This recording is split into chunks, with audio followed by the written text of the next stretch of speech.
आपको मोदी जी में राम नजर नहीं आते? हम अमेरिका से भी ऊंची शक्ति होंगे और आपको दिखाऊंगी मैं ट्रम्प को हमसे मदद मांगते हैं। लेकिन ये बात बिल्कुल पक्की है कि 2025 में ही पाकिस्तान के साथ हमारा दोबारा से युद्ध की स्थितियां एक बार फिर से बन रही हैं। जब हमें ये पता होता है कि मोदी जी जाग रहे हैं और मोदी जी हैं, तो हमारा कोई पाकिस्तान, कोई चाइना कुछ नहीं बिगाड़ पाएगा। बहुत आपने सुन लिया अमेरिका नंबर 1, अमेरिका नंबर 1।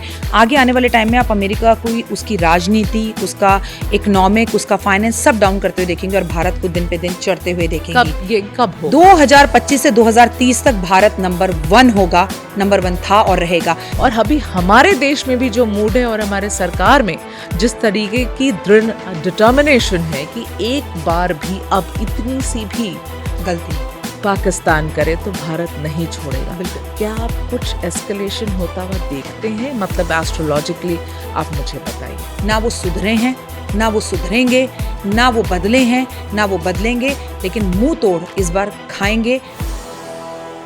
तो सुबह से रात तक जरा मैं एक आइडियल डे बताइए, अब जिनको फॉलो करना है वो करें। आइडियल लोग जो हैं वो टाइम पर सोएं और कोशिश करें कि 9 बजे के बाद खाना ना खाएं। कोशिश करें रात 9 बजे से पहले खाना खा लें। आपके घर में जो बच्चा काम कर रहा है, अगर आप उसको खिलाते पिलाते हैं तो बाहर जाकर कहीं चैरिटी करने की जरूरत नहीं है। लेकिन आप सोचते हैं मेरे को बना दो और बर्तन मांझ और जा, तो वो मुंह सड़ाकर जिस तरीके से वो आपको चाय बनाकर देगी, पूरा दिन ही डाउन जाएगा। पहली बात जो पिछले कुछ समय में हम लोगों ने देखा है राखी जी, अकेलापन बहुत बड़ी इशू बन रही है। इसका सबसे मुख्य कारण आपके हाथ में ये यंत्र है, यानी कि फोन नहीं होता तो अकेलापन नहीं होता, फोन नहीं होते तो दोस्त नहीं टूटते। अगर आपको अकेले नहीं रहना है तो आपको मिलते मिलाते रहना है। ऐसी क्या हम गलती कर रहे हैं शादी में जो इस तरीके से इतनी फ्रीक्वेंसी बढ़ गई है तलाक की या सेपरेशन की? इस साल रिकॉर्ड तोड़ तलाक होंगे, जो कि हो भी रहे हैं। ये 2025 यस, 2025 रिकॉर्ड तोड़ तलाक होंगे। बिल्कुल। वजह? और आप मंगल, आई थिंक मैं आपको बिना आंकड़े के भी दावे के साथ कह सकती हूँ शादियाँ इसलिए चलती थी क्योंकि औरतें एडजस्ट करने के लिए तैयार थी। आज नहीं, तो इसमें तो औरतों की गलती नहीं है। लेकिन सब औरतें तो एडजस्ट नहीं कर रही हैं। पति को मार के सीमेंट में भी डाल रही हैं और बोरे में भरकर लाश प्रेमी के साथ लेके भी जा रही हैं। शादी है, ये सनातनी है, हम 7 जन्मों का हमारा ये जीवन है, ये छोड़ देना, दिस इज द रीजन तलाक होते हैं। आप मानती हैं कि शादी 100 जन्मों का रिश्ता है? आप मानती हैं? मैं मानती हूँ और मैं ये मानती हूँ कि 7 जन्मों का रिश्ता है। फेविकॉल से जोड़ रखिए, रिश्तों के अंदर एहसास बनाए रखिए कभी अपनों के लिए। क्योंकि देखिए, आपने जो कह दिया छोड़ दो, वो जो 2 छोटे छोटे चूहे आपके आसपास हैं, आपके बच्चे, उनके जीवन पे इसका क्या फर्क पड़ेगा, जरा ये भी सोच के देखिए। हम बदल रही है नहीं, तो फिर बदल रही है तो डिप्रेशन के लिए भी रेडी रहिए, तलाक के लिए भी रेडी रहिए। सनातनी मत कहिए अपने आप को।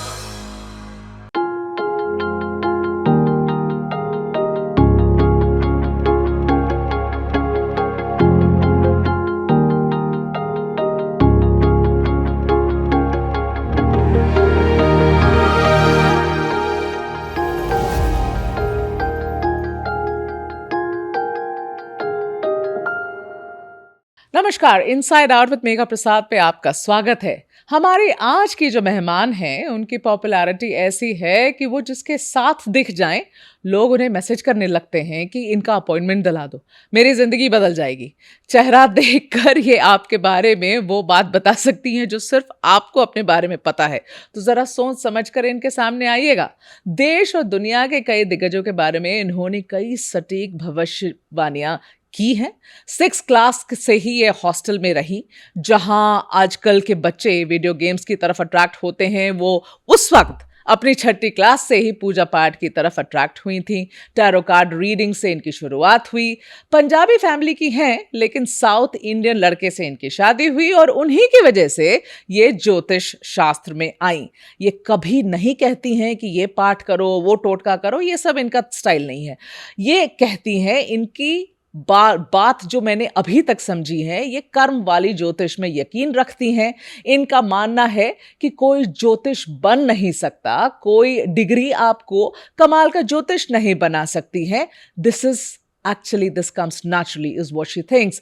लेकिन डॉक्टर वाई राखी खुद को कैसे कमाल की ज्योतिष बना रही हैं और बना चुकी हैं, रादर मुझे ये कहना चाहिए। इनकी पूरी जर्नी और ऐसे कुछ सवाल जो डॉक्टर राखी के साथ अभी तक पूछे नहीं गए और शायद किसी भी ज्योतिष के साथ नहीं पूछे गए हैं। इन सारे सवालों को आज मैं इनके सामने रखने की कोशिश करूंगी। दर्शकों के भी कई सवाल हैं जो मैं इनसे पूछने की कोशिश करूंगी। तो डॉक्टर राखी, आपका बहुत बहुत स्वागत है मेरे पॉडकास्ट में। Really grateful that you took time out for us. आपके साथ मिलकर इतने खूबसूरत इंट्रोडक्शन के लिए बहुत बहुत शुक्रिया और बहुत अच्छा लगा। आपका ऑरा बहुत पॉजिटिव है, ये मैंने आपको पहले भी कहा था। जी, आपने मुझे पहले कहा था and I was very surprised क्योंकि मैं पहली बार उस वक्त आपको देख रही थी। सो राखी जी, स्वागत है आपका। और शुरुआत thank you so much for this complement, but शुरुआत मैं करना चाहती हूँ राखी जी उन सारे लोगों के सवालों से जो ज्योतिष शास्त्र में विश्वास रखते हैं। उनके लिए मुझे बताइए, पहला सवाल मेरा आपसे एक बड़ा सब्जेक्टिव सा सवाल है। वो ये है कि जो सारे लोग इस विद्या में विश्वास करते हैं, उनको बताइए उनको उनकी जिंदगी जीने का सबसे सटीक, सबसे सही तरीका क्या है। बहुत ही खूबसूरत आपने सवाल पूछा और मैं आपको ये बताऊं कि जिंदगी जीने का और सरल तरीके से जीने का तरीका मैं आज आपको बताऊंगी। जिंदगी तो हम सभी जी रहे हैं, कोई दुख में, कोई सुख में, कोई ज़बरदस्ती और कोई बस बोझ समझकर। लेकिन सरल तरीके से एक ज़िंदगी की शुरुआत होती है। दैनिक आपका जो शुरुआत होती है वो कैसे हो? सुबह प्रभु परमपिता परमात्मा का नाम लेकर आप उठें और जब उठें तो सबसे पहले धरती को प्रणाम करें, माता सीता को प्रणाम करें, क्योंकि हम धरती को माँ कहते हैं और माँ पर तो हम सीधा पैर नहीं रख सकते ना। तो देखिए, पहले ज़माने में तो हम ज़मीनों पर ही सोते थे, पलंग होते ही कहाँ थे। पूरा परिवार एक ही कमरे में सो जाता था, तो धरती चूमते थे और उठ जाते थे। तो आप सबसे पहले पलंग से नीचे उतरने से पहले हाथ धरती पर लगाकर अपने माथे पर लगाएं, चूमें और शुक्रिया अदा करें कि मैंने ये सुबह देखी। उसके बाद अपने हाथों की दोनों जो कलाइयाँ हैं इस पर माँ लक्ष्मी, माँ सरस्वती को देखें और धन्यवाद करें कि मुझे आज का ये खूबसूरत सुबह दिखी। हम कहते हैं happy birthday to you, is your birthday, लेकिन आप यकीन मानिए, सोचिए ज़रा, रोज़ रात को हम सो जाते हैं और उस आसन को शव आसन कहते हैं। शव की तरह हमारा शरीर सो जाता है। अब जब हम अगले दिन जब सुबह उठते हैं तो वो तो हमारा बर्थडे ही है ना। हमने एक नई सुबह, नई भोर, नई शुरुआत फिर से देखी, चाहे रात को हम कितना भी बॉस से डांट खाकर सोए हों। Very true. सो हम सबसे पहले उठें और उठ के अपने घर के सारे खिड़की दरवाजे खोलें, बड़े पॉजिटिव होकर भगवान का शुक्राना, शुक्रिया, धन्यवाद कर यूनिवर्स का धन्यवाद करके। लेकिन उठने का टाइम क्या होना चाहिए ये मैटर करता है। जब भारतीय सभ्यता संस्कृति में हम 3 साढ़े 3 बजे उठते थे, आज तो हमारी जनरेशन 3 साढ़े 3 4 बजे सोने जाती है। तो मैं क्या कहूँ आपको कि क्या सरल तरीका है। तो वही भारतीय सभ्यता संस्कृति से 4 बजे उठिए, जैसे गोकुल में उठते थे, जैसे हॉस्टल में उठते थे, और उठकर सबसे पहले नहा धोकर, स्नान कर एक गर्म ग्लास पानी पीकर, घर के दरवाजे को खोलकर, सूरज जब निकलने वाला हो और आप उठकर एक लोटा जल लेके उसका इंतजार करें, गुड मॉर्निंग, सुप्रभात, सूर्य, तो बड़ा खूबसूरत जीवन होता है। लेकिन जब सूर्य उठकर आपके घर की खिड़की पर आकर कहे, नॉक नॉक, उठ जा, मैं आ गया हूं, तो भविष्य अंधकार में जाता है। अरे राखी जी, अब मतलब मैं भी उस कैटेगरी में हूँ जो सुबह 2 बजे ही सोती हूँ, तो अब ये तो बड़ी बुरी बात है कि हमारा भविष्य अंधकार में। बट अब देखिए, तो हैबिट हो जाती है, स्कूल के समय से पढ़ाई की आदत है, कॉलेज में पढ़ने की आदत है, आप सो ही नहीं पाते हो जल्दी। मेरे जैसे लोग क्या करें? आप अपने आप को देखिए, आप कितनी मेहनती हैं। अगर आप रात के 2 बजे तक सोती हैं तो गेम्स खेलने के लिए नहीं आप जागती हैं, आप काम करने के लिए जागती हैं। आपकी पर्सनैलिटी बताती है कि एक जुनून है आपको काम करने का। ऐसा नहीं बोल रही मैं कि जो लोग नाइट ड्यूटी करते हैं फिर उन लोगों की तो जीवन खराब है या अंधकार में, ऐसा नहीं। मैं जनरल लोगों की बात कर रही हूँ जो आराम से सो सकते हैं। आपके ऊपर एक नाइट ड्यूटी है, आपकी एक रिस्पॉन्सिबिलिटी है, लेकिन कोशिश करें कि अगर आप नाइट ड्यूटी में भी हैं, आप 7 बजे घर वापस आ रहे हैं, तो आप क्या करेंगे? आप अपना बैग फेंकेंगे, फ़ोन रखेंगे, चार्जिंग पे लगाएंगे और सो जाएंगे। थोड़ा सा चेंज कर लेते हैं। आइए, अपना बैग रखिए, नहा लीजिए, एक लोटा जल दीजिए, फिर सो जाइए।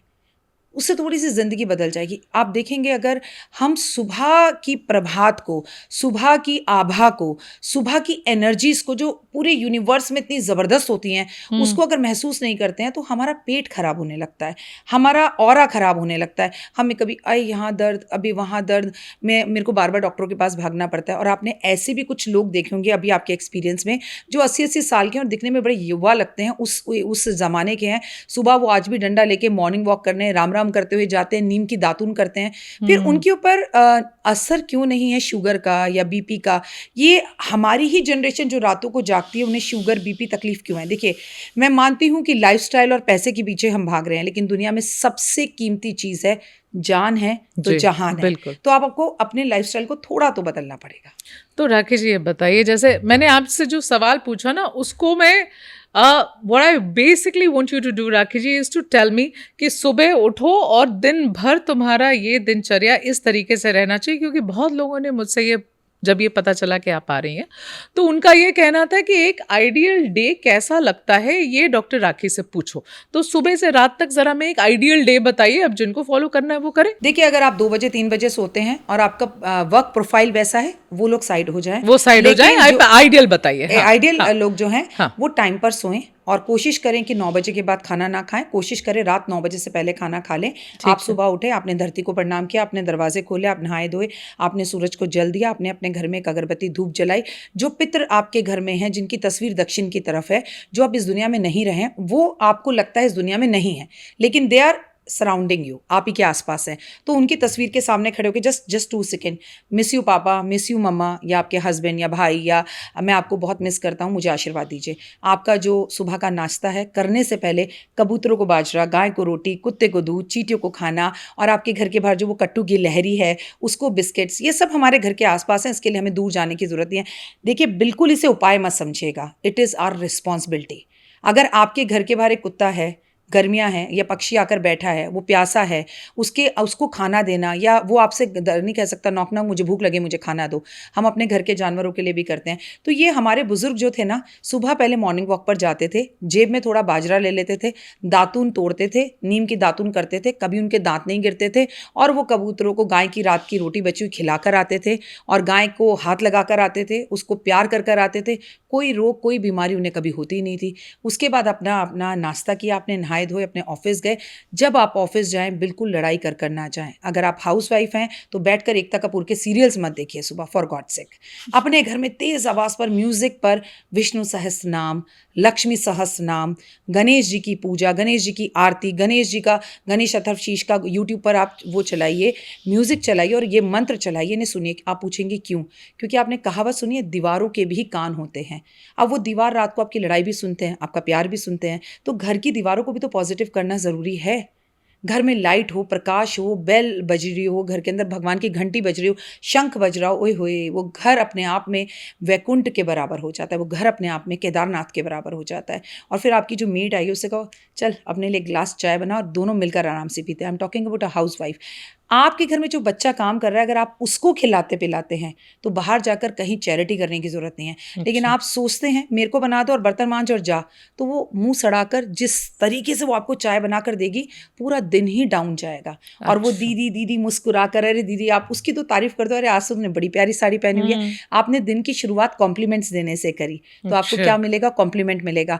वो थोड़ा सा अपने हस्बैंड का सुनाएगी, अरे दीदी मारता है, ये करता है, कमाता नहीं, सुन लीजिए और उसको 2 प्यार की बातें बोल दीजिए, उसके चेहरे पर मुस्कान ला दीजिए, जो उसकी रात की थकान है वो खत्म हो जाएगी। एक कर्म अच्छा हो गया, ठीक है, राइट? ये सुबह हो गया। वो ऑफिस जाइए, अपने गार्ड को, आपका जो गार्ड आपके वहाँ बैठा है उसको नमस्कार प्रणाम कीजिए, कैसे हो भाई, मुस्कुरा कर, क्योंकि वो आपके लिए हमेशा दरवाज़ा खोलता है, आपका ड्राइवर हमेशा, लेकिन आपने कभी उसे देखा ही नहीं, नज़रअंदाज किया है। तो हमेशा अगर आप उसे एक मुस्कुराते हुए स्माइल ही दे देंगे तो उसका दिन बन जाएगा। ये सब मुझसे बात करते हैं, दैट इज़ कॉल्ड शनि सही करना। ऑफिस जाएं फुल ऑफ एनर्जी के साथ, अपनी टेबल को नीट एंड क्लीन करें, साफ रखें, ग्लोब अपनी टेबल पे ज़रूर रखें। ग्लोब अपनी, क्योंकि ये पूरा ब्रह्मांड, ये पूरी दुनिया, ये पूरी धरती, आप इससे क्या ले रहे हैं यूनिवर्स से? ग्लोब रखने से आपकी दिन दुगनी रात चौगनी तरक्की होती है ऑफिस की। और आपकी फैमिली फोटो, मेरी फैमिली फोटो, आपके बच्चे, आपके हस्बैंड, मम्मी पापा, कोई भी आइडियल, अगर आप नरेंद्र मोदी जी को अपना आइडियल मानती हैं, आप किसी को भी अपना आइडियल मानती हैं, आप सुभाष चंद्र बोस को अपना आइडियल मानती हैं, उनकी कि मुझे इनके जैसा बनना है, क्योंकि सब कॉन्शियस माइंड में वो फोटो देखकर आप उनके जैसा बनने, अपना आइडियल बनने की, उनके जैसा कोशिश करती रहेंगी। Office table neat and clean हो, अपना बॉक्स अपनी जगह पर रखिए जहाँ रखना है, आसपास के सब लोगों को गुड मॉर्निंग बोलिए, और उनको खासकर जिनको ऑफिस में आपसे खास प्रॉब्लम है उनको और मुस्कुरा कर जबरदस्ती वाली मेरे पीछे मेरे ऑफिस में पॉलिटिक्स करते, सबसे पहले उनको गुड मॉर्निंग बोलो जाकर। जिनसे आपको जवाब भी गुड मॉर्निंग का नहीं मिलने वाला, उनको गुड मॉर्निंग बोलिए। मतलब उनको ये हो कि यार ये बंदी है क्या, ये बंदा है क्या, इसे पता है हम इसे पसंद नहीं करते। देखिए, मेरा मानना ये है कि किसी को अगर आपको मारना है तो आप उठिए और मुझे अभी थप्पड़ मार दीजिए, आप मारेंगे मैं स्टूडियो से बाहर चली जाऊंगी। एक और तरीका है, आप मुझे जूते भिगो भिगो कर भी मार सकती हैं। देखिए हाथ से कोई भी मार सकता है, मुस्कुराहट से मारिए ना।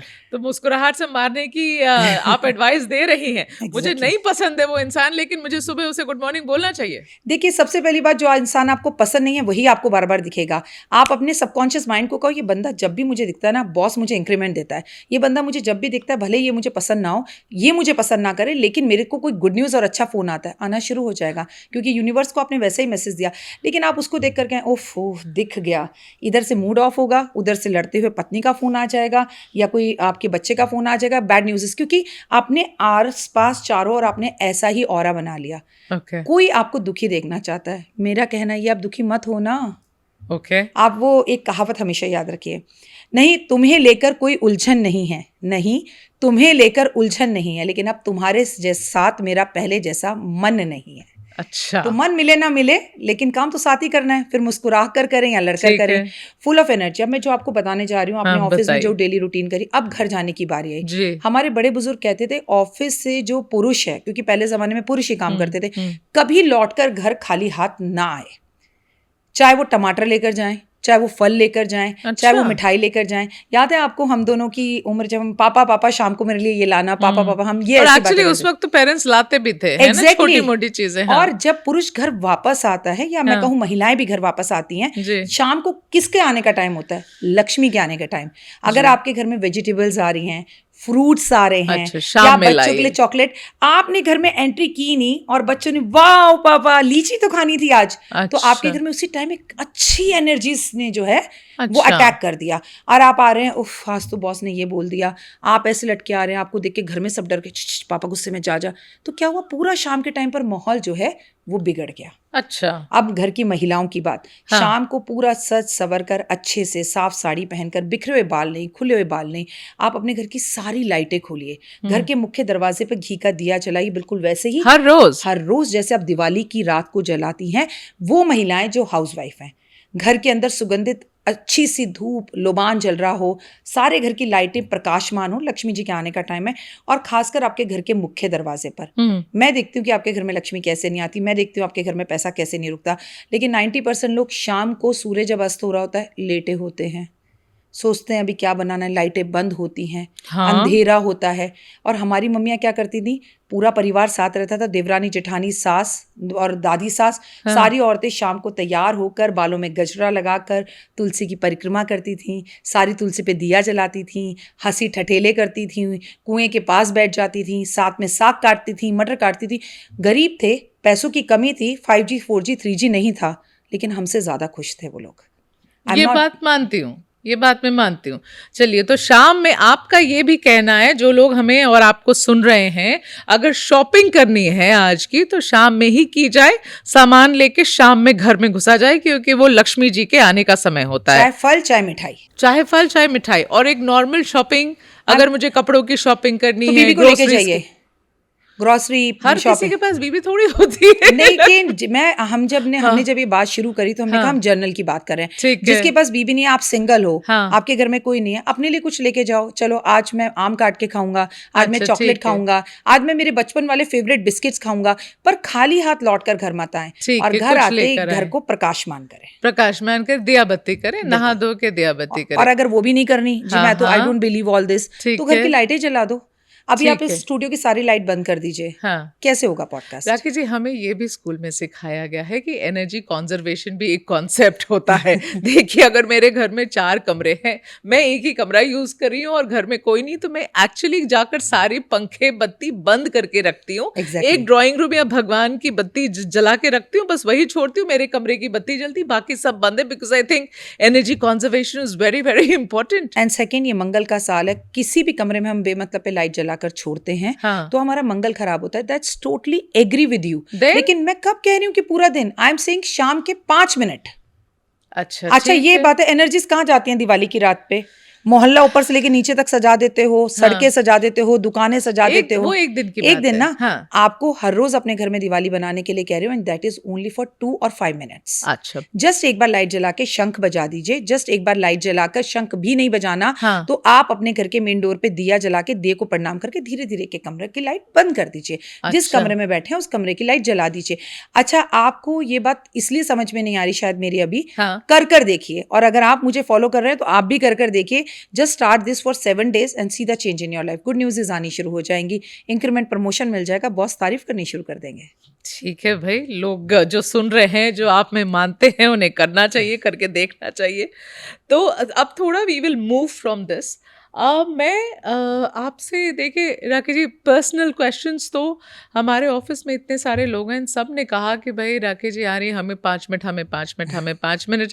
लेकिन इस पॉडकास्ट लाखों लोग सुनेंगे इस पॉडकास्ट को। राकेश जी, मैं आपसे इसलिए ऐसे ऐसे सवाल पूछना चाहती हूँ जिससे समाज as a whole, our society as a whole has been affected, और इसमें से एक एक करके मैं उनके बारे में आपसे पूछना चाहती हूँ। पहली बात जो पिछले कुछ समय में हम लोगों ने देखा है राकेश जी, अकेलापन बहुत बड़ी इशू बन रही है इंडिया में भी। सोचिए, we are the most populated country in the world, और उसके बाद भी हमारे यहाँ, मेरे जनरेशन में, मेरे जो फ्रेंड सर्कल्स हैं, और सिर्फ मैं अपनी बात नहीं कर रही हूँ, ऐसे कई लोग हैं, आपके पास भी आते होंगे, अकेलापन has become a huge problem.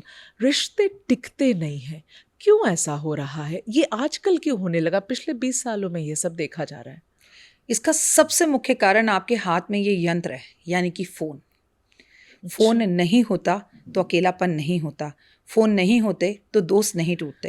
देखिए, आप और मैं ऑलमोस्ट एक ही जनरेशन के हैं। आपने अभी एक बहुत अच्छी बात बोली। मुझे याद है जब गाजर आती थी बाजार में, तो हम अपनी मदर को गले लगाकर बोलते थे, मम्मी गाजर का हलवा कब बना कर दोगी। आपको पता है आज का बच्चा अगर अपनी मम्मी को लंच या डिनर चाहिए तो अपने कमरे से व्हाट्सअप करता है, मम्मी चेक योर व्हाट्सअप, और व्हाट्सअप कॉल करके कहता है, मम्मी खाना कब दोगी। तो किसने दूर किया हमें? फ़ोन ने दूर किया।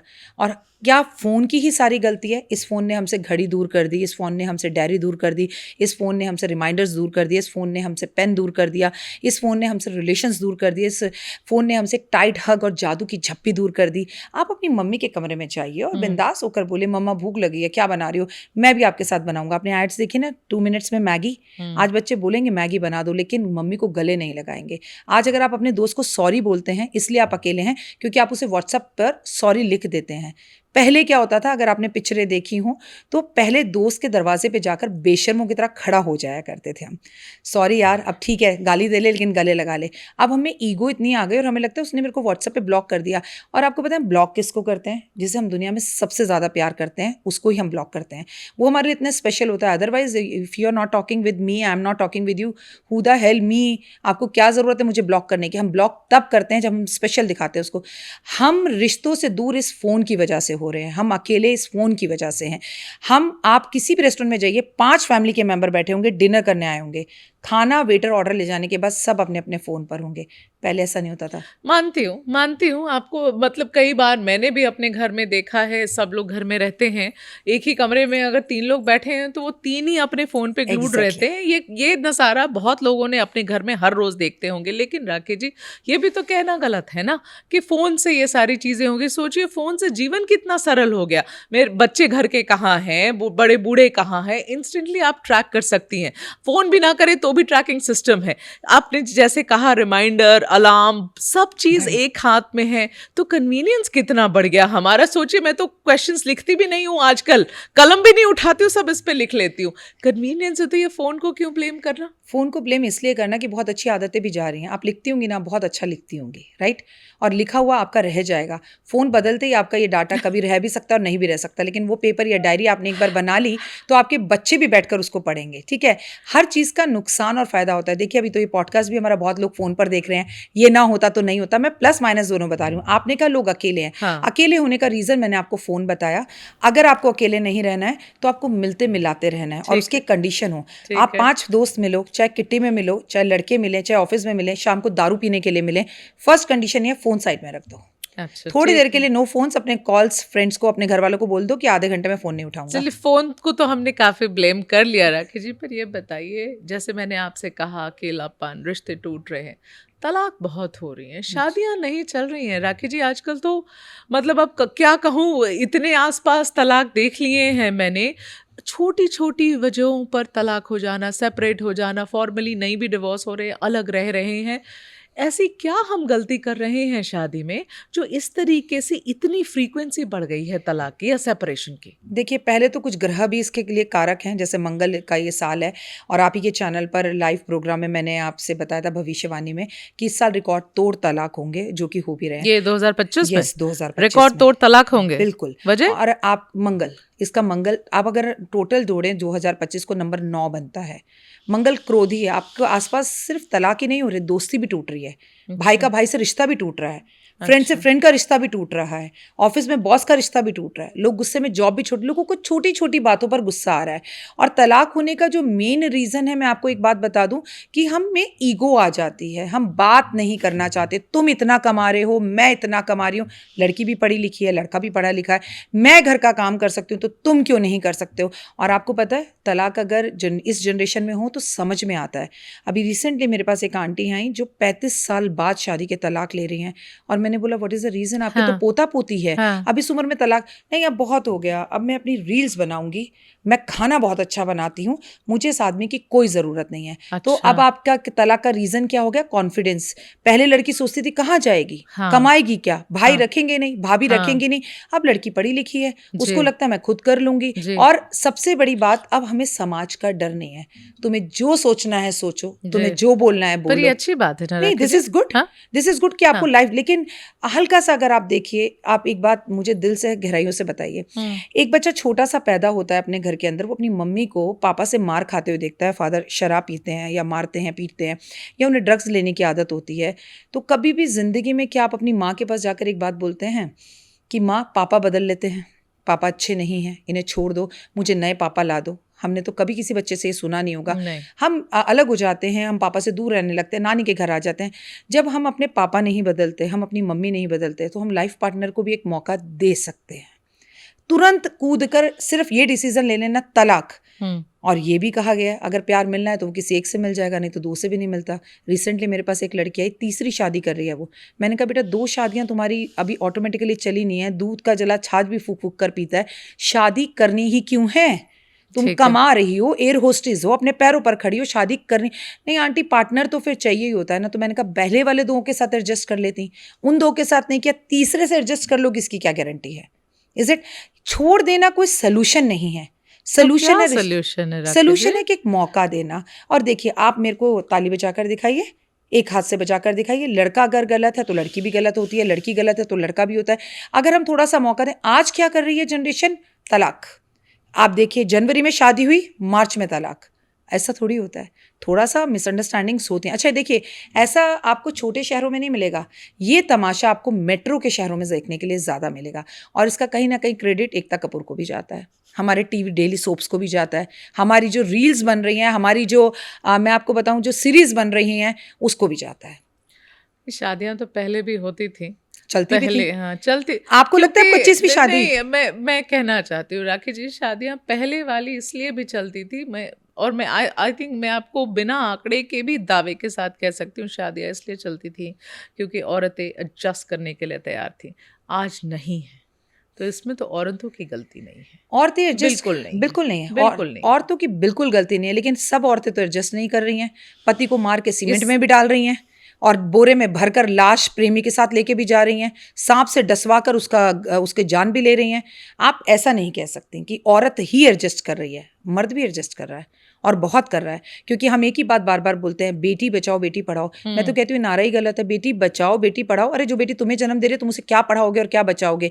हम उस देश के हैं जब लड़की पढ़ी लिखी नहीं होती थी, पढ़ी लिखी नहीं होती थी, तब डॉक्टर और इंजीनियर बनाती थी अपने बच्चों को। आज हर घर में एजुकेटेड माँ है और बच्चे रील्स पे डांस कर रहे हैं। पढ़ने से सब कुछ नहीं होता, संस्कारों से होता है। और ये संस्कार सिर्फ माँ के देने का काम है? दोनों का देने का काम है। देखिए, पति पत्नी को मैं हमेशा एक बात बोलूंगी, जब भी आपकी लड़ाई हो, कुछ मिसअंडरस्टैंडिंग हो, उसका सबसे सीधा फायदा बच्चे उठाते हैं। साइड हो जाइए, बच्चों के सामने ये दिखाओ, मम्मी पिकनिक जाना है, पापा से पूछो, पापा पिकनिक जाना है, मम्मी से पूछो। आप अपनी पत्नी की तारीफ करो, आप दोनों अगर एक हो, ताला लगा हुआ है तो कुंडा कोई खोल नहीं सकता। आप दोनों को एक रहना है, आपको ये दिखाना है that father is the super hero, और आपको ये दिखाना है कि मम्मी लक्ष्मी का रूप है। भाई मैं मम्मी के बिना नहीं चल सकता, वो गृहस्थी घोड़े की तरह दौड़ती है, भागती है, और बच्चे भी रिस्पेक्ट करते हैं। जहां मम्मी पापा में जरा सी छिलमिल होगी, उसका सबसे पहले फायदा बच्चे उठाते हैं। और देखिए बच्चे सारे बिगड़ गए कोविड में। ये कैसे हुआ? हमें बच्चों को फोन देना पड़ा। आप आज हज़ारों लोग ऐसे हैं जो रील्स बनाते हैं ज्योतिष पे, और उन्हें बोलते हैं ये गलत बता रहे हैं, सही बता रहे हैं, ये ढोंगी हैं। कोई स्कूल के बारे में बात नहीं करता। क्यों? आप और मैं तो स्कूल जाते थे तो हमें डायरी में लिखवाया जाता था, हम होमवर्क डायरी में लिखते थे, टीचर से साइन करवाते थे। आज सब कुछ बच्चों के ग्रुप में आता है, आधी से ज़्यादा नॉलेज हमें पता ही नहीं स्कूल में क्या हो रहा है। स्कूल एजुकेशन को लेके मैं आपसे पूछना चाहती थी, इसका असर आप समाज पे कैसे देखती हैं? क्योंकि काफ़ी चीज़ें बदली हैं अब अगर मैं बच्चों को देखूं क्लास 1, क्लास 2, क्लास 3 के, I am unable to connect with them. उनकी जिस तरीके की पढ़ाई हो रही है स्कूल में, जिस तरीके से ज्ञान बांटा जा रहा है उनको, the entire system has changed, the pattern has changed. इसका कोई असर आप देखती हैं समाज पर? देखिए मैं किसी की भी अगेंस्ट नहीं हूँ, नाम लेके बोलना नहीं चाहती हूँ, लेकिन बिना बोले चीज़ें समझ में नहीं आती हैं। इसका भी सीधा श्रेय करण जौहर को जाता है। करण जौहर ने जिस तरह के स्कूल और कॉलेज हमें दिखाए हैं, वो सिर्फ करण जौहर की पिक्चरों में ही होते हैं कि टीचर आ रही है, उसकी साड़ी उड़ रही है, स्टूडेंट उसे प्यार कर रहे हैं। देखिए प्लीज आप समझिए, जिस तरह की एजुकेशन जो बच्चों को, देखिए जो दिखता है वही बिकता है। इस तरह का माहौल स्कूल में एक गुरु होता था, उसके पैर छुए जाते थे, कान पकड़कर हमारे को मारता था, हमारे को फुट्टा मारता था। आप बच्चे को जी यहाँ अपने दिल्ली में ही ऐसे जबरदस्त स्कूल हैं जहाँ डिसिप्लिन बहुत है, लेकिन I am talking about the pattern, the way things have changed. अगर आपको लगता है कि बॉलीवुड का बहुत ज़्यादा असर है, आपको ऐसा लगता है कि बॉलीवुड का बहुत ज़्यादा असर हमारे स्कूलों पर है, हमारे बच्चों पर है, ऐसा आपको लगता है? बिल्कुल लगता है, और ऐसा है, आप भी मानेंगी। आप मुझे जिस स्कूल के बारे में बोल रही हैं बहुत डिसिप्लिन है, मैं भी आपको याद दिलाना चाहती हूँ, उन्हीं स्कूलों से MMS निकलते हैं जिसमें डिसिप्लिन है, ये आप भूल नहीं सकती। और जो घर के पास लोकल स्कूल है ना, वहां से सरकारी स्कूल से कभी ऐसी खबरें नहीं आती। तो जो चीज गलत है उसे हम नजरअंदाज नहीं कर सकते। मैं अगेंस्ट किसी चीज के नहीं हूं, मैं सिर्फ इस बात की हूं कि पूरा का पूरा ब्लेम हम किसी भी एक चीज को नहीं दे सकते। स्कूलों को लेके, एजुकेशन को लेकर कुछ रूल्स होने चाहिए, पेरेंट्स को पता होना चाहिए। बच्चे के हाथ में फोन है, ग्रुप में क्या चल रहा है, होमवर्क दिया है, हमारा बच्चा पढ़ रहा है नहीं पढ़ रहा, उसके लिए हम आभारी हैं किसके? पेरेंट्स टीचर मीटिंग के। और आप यकीन मानिए बहुत से पेरेंट्स को तो ये भी नहीं पता चलता कि पेरेंट्स टीचर मीटिंग कब है। टीचर कहे कि अच्छा हमने ग्रुप में डाला था, आपके बच्चे ने बताया नहीं। ये तो कोई रिस्पॉन्सिबिलिटी नहीं हुई। पहले अगर बच्चा स्कूल नहीं पहुंचता था तो तुरंत कॉल आ जाता था, 3 दिन बाद मैसेज आ जाता था बच्चा स्कूल क्यों नहीं पहुंचा। तो सब चीज़ों को ना थोड़ा थोड़ा रिलेट है। एजुकेशन को बदलना चाहिए, कुछ रूल्स होने चाहिए। बच्चों की पढ़ाई लैपटॉप या फोन्स पर नहीं होनी चाहिए, होनी चाहिए तो बहुत रूल्स के साथ होनी चाहिए। ठीक है, तो आपका ये कहना है कि ये टेक्नोलॉजी बच्चों से एटलीस्ट स्कूल के सालों में दूर रखिए, कम से कम ऐसा आपका कहना है, दूर रखिए। ठीक है, क्योंकि हम रिश्तों की बात कर रहे हैं, फिर भी ये सारे कुछ सवाल जो मेरे नहीं है राखी जी, बट लोग पूछना चाहते हैं। People have they have requested that I ask you कि ये जो प्रेम कहानियाँ होती हैं, जो रिश्ते होते हैं, क्या सच में राखी जी ये सब सितारों में लिख कर आते हैं? और अगर सितारों में लिख कर आते हैं तो ये टूट क्यों जाते हैं? टूटते हमारे बिहेवियर से हैं, लिखकर सितारों से ही आते हैं। ये जो मैं आप बात भी कर रहे हैं ना, ये भी मेरा आपका कोई कार्मिक कर्म है। किसी जन्म में हम दोनों पहले भी मिले थे, इस जन्म में भी हम मिल रहे हैं और शायद अगले जन्म में मिले। इस संसार में एक पत्ता भी हिलता है तो रब की मर्जी से हिलता है, लेकिन उसमें आपका कर्मा जुड़ जाता है। मैं नहीं कह रही, श्री कृष्ण भगवान ने गीता में कहा है। और टूटते क्यों हैं? टूटते हैं ईगो में, टूटते हैं गुस्से में, टूटते हैं कि आपके हस्बैंड ने आपसे ये नहीं पूछा कि एक तो हमें ना कंपेयर करने की बहुत प्रॉब्लम है। आप 4 दोस्त मिले, एक के हस्बैंड ने लाकर खाना दे दिया, देखो वो कितना केयर करता है, तुमने कभी मुझे लाके दिया? ठीक है, उसने नहीं लाकर दिया, आप लाके दे दो, आप एक अच्छी पत्नी बन जाओ। अगर हम कंपेयर करना बंद कर दें, आपको मालूम है आज हमारे देश में कपड़े भी वो पहने जाते हैं जो हम फिल्मों में देखते हैं, हेयर स्टाइल भी साधना कट कटवाए जाते थे, उस ज़माने में भी होता था, अब भी यही हो रहा है। तो ये जो रिश्ते टूटते हैं ना, कंपेयर करने से टूटते हैं।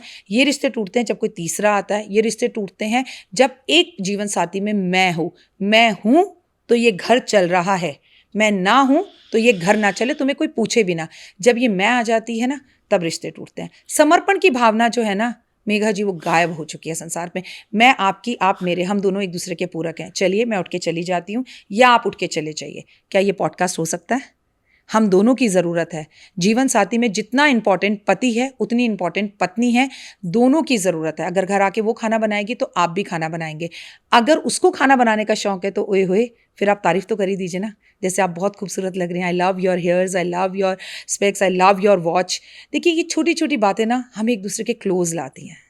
पर राकेश जी, दिल से भी तो बोलने की बात। देखिए ये जो मुद्दा आपने उठाया ना, ये मुझे लगेगी, क्योंकि मैं आपको ये डिबेट मैंने अपने दिमाग में इतनी बार करी है।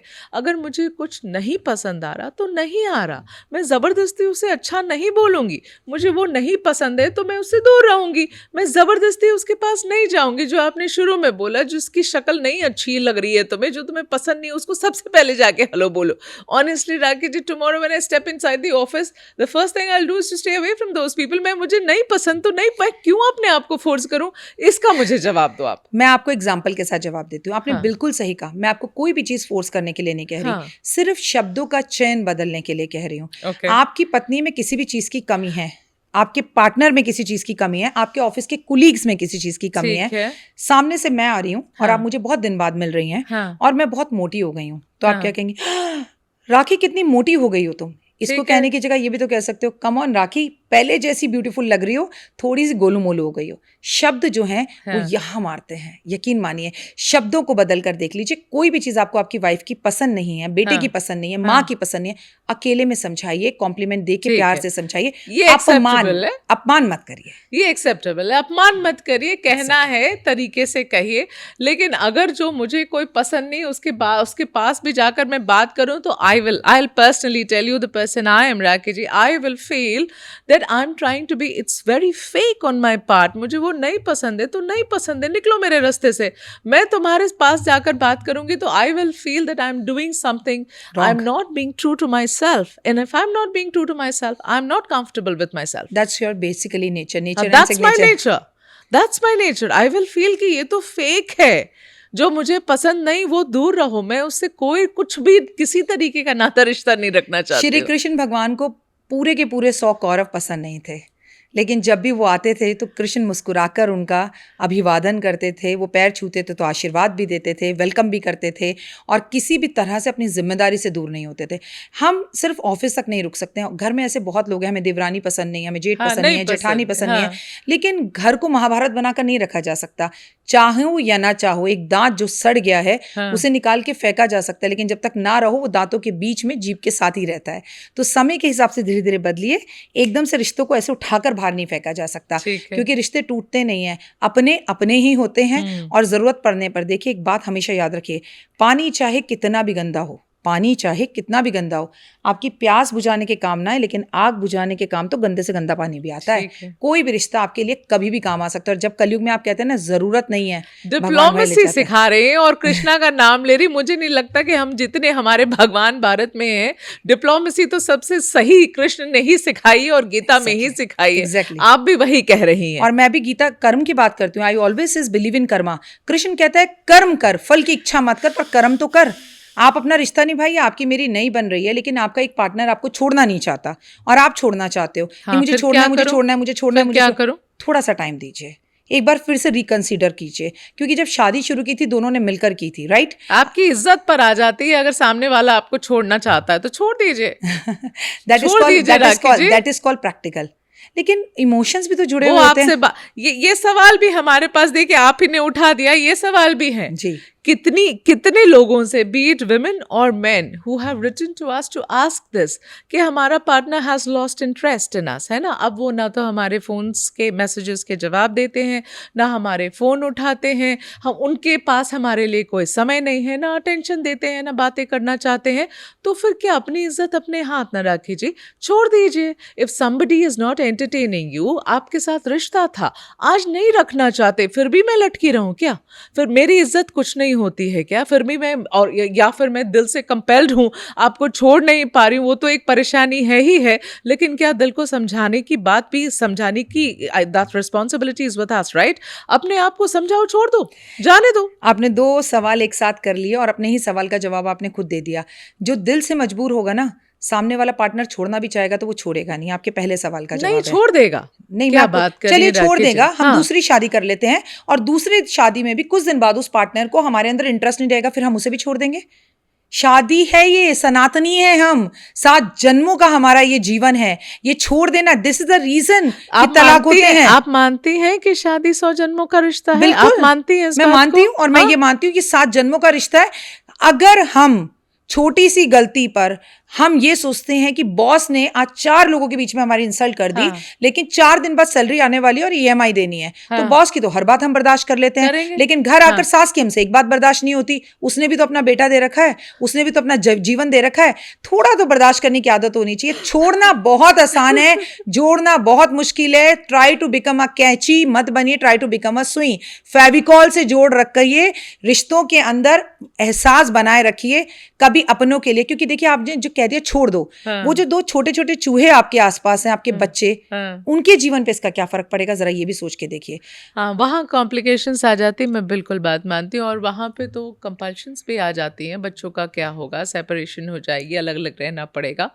पर सवाल मेरा उनके बारे में नहीं था। सवाल मेरा the young generation who maybe are not married yet, people who are dating each other, people who are in a relationship, you are each other's partners, ये सवाल उन लोगों के लिए छोड़ ज्यादा था। दीजिए, सामने वाला, that's what बिल्कुल I'm छोड़ asking. दीजिए। अगर लड़का आपका फोन बार बार चेक कर रहा है रात को 2-2 बजे तक, अगर आपको उसकी जासूसी करनी पड़ रही है, अगर उसके फोन की सेटिंग आपने अपने फोन में ले रखी है, तो धिक्कार है ऐसे रिश्ते पे, छोड़ है दीजिए, ना? तुरंत छोड़ दीजिए। अगर शादी नहीं की और अगर कर ली है, माँ बाप का दिल दुखा कर करी है, भाग कर करी है, और उस टाइम वो शाहरुख खान लग रहा था, तब सोच कर करी है, तो भुगतो। पर राखी जी, ऐसे भी तो रिश्ते होते हैं जो शादी के बंधन में नहीं बंधते हैं, तब भी शायद शादी से कहीं ज़्यादा अहम होते हैं 2 लोगों के लिए। उनके बीच में जब खटास आ जाए ना, तो क्या करना चाहिए? ऐसी सहेलियां होती हैं, ऐसे 2 दोस्त होते हैं, ऐसी देवरानी जेठानी होती हैं, ऐसे मैन और वुमेन भी होते एक्चुअली हैं। मैन और वुमेन भी होते हैं, वेरी ट्रू। हाँ। और ऑफिस में आपके साथ काम करने वाले कुलीग का हर वक्त कोई रिश्ता नहीं होता, नाम नहीं होता, लेकिन सुकून मिलता है उसके पास जाके। और आज के जमाने में उस रिश्ते को गलत नहीं कहा जाता। आप समझदार हैं, पढ़े लिखे हैं, जिसकी जितनी बुद्धि होगी वो उस हिसाब से उस रिश्ते को लेगा। क्या कहेंगे आप राधा और कृष्ण के रिश्ते को? ऐसा नहीं है कि वो सिर्फ प्रेमी थे, वो बहुत अच्छे दोस्त थे। उससे भी बड़ा रिश्ता बताती हूँ, आपको पता है द्रौपदी और कृष्ण बहुत अच्छे दोस्त थे। वो उन्हें सखा कहकर पुकारती थी, वो उन्हें सखी कहकर पुकारते थे। तो जिसकी जितनी बुद्धि है, ताकि रही भावना तैसी, प्रभु मूरत देखी तिन तैसी। सामने वाले का जैसा खुद का कैरेक्टर होता है, उसे सामने वाले का कैरेक्टर वैसा ही दिखता है। मैं रिश्तों को गलत नहीं कह रही, पर मैं एक बात सनातनी के नाम से कहूंगी, जहां तक हो सके रिश्ते निभाइए, क्योंकि किसी ना किसी की जरूरत पड़ती है। और इसका प्रत्यक्ष प्रमाण हमने कोविड में देखा है। महंगा पर्स, महंगी जीन्स, महंगी गाड़ी, महंगी लग्जरी, महंगी ज्वेलरी, अंदर थी सिर्फ दोस्त ही काम आ रहे थे। हाँ, जिंदा है, चल ठीक है, कोई नहीं, मैं हूं तेरे साथ। सुकून मिलता था, यार किसी का तो कॉल आ रहा है। तो रिश्तों को बनाइए, मिलते रहिए, एहसास रखिए, जिए और जीने दें और कॉम्प्लीमेंट्स देते रहें।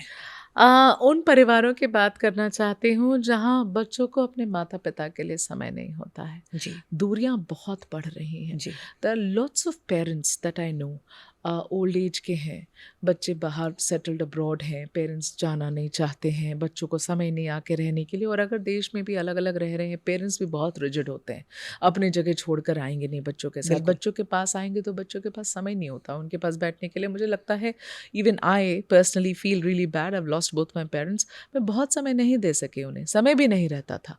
ये सब जो चीज़ें होती हैं, इससे बहुत दिल दुखता है। राखी जी, कोई उपाय आप बताना चाहिए बच्चों in this generation who have parents who are aging?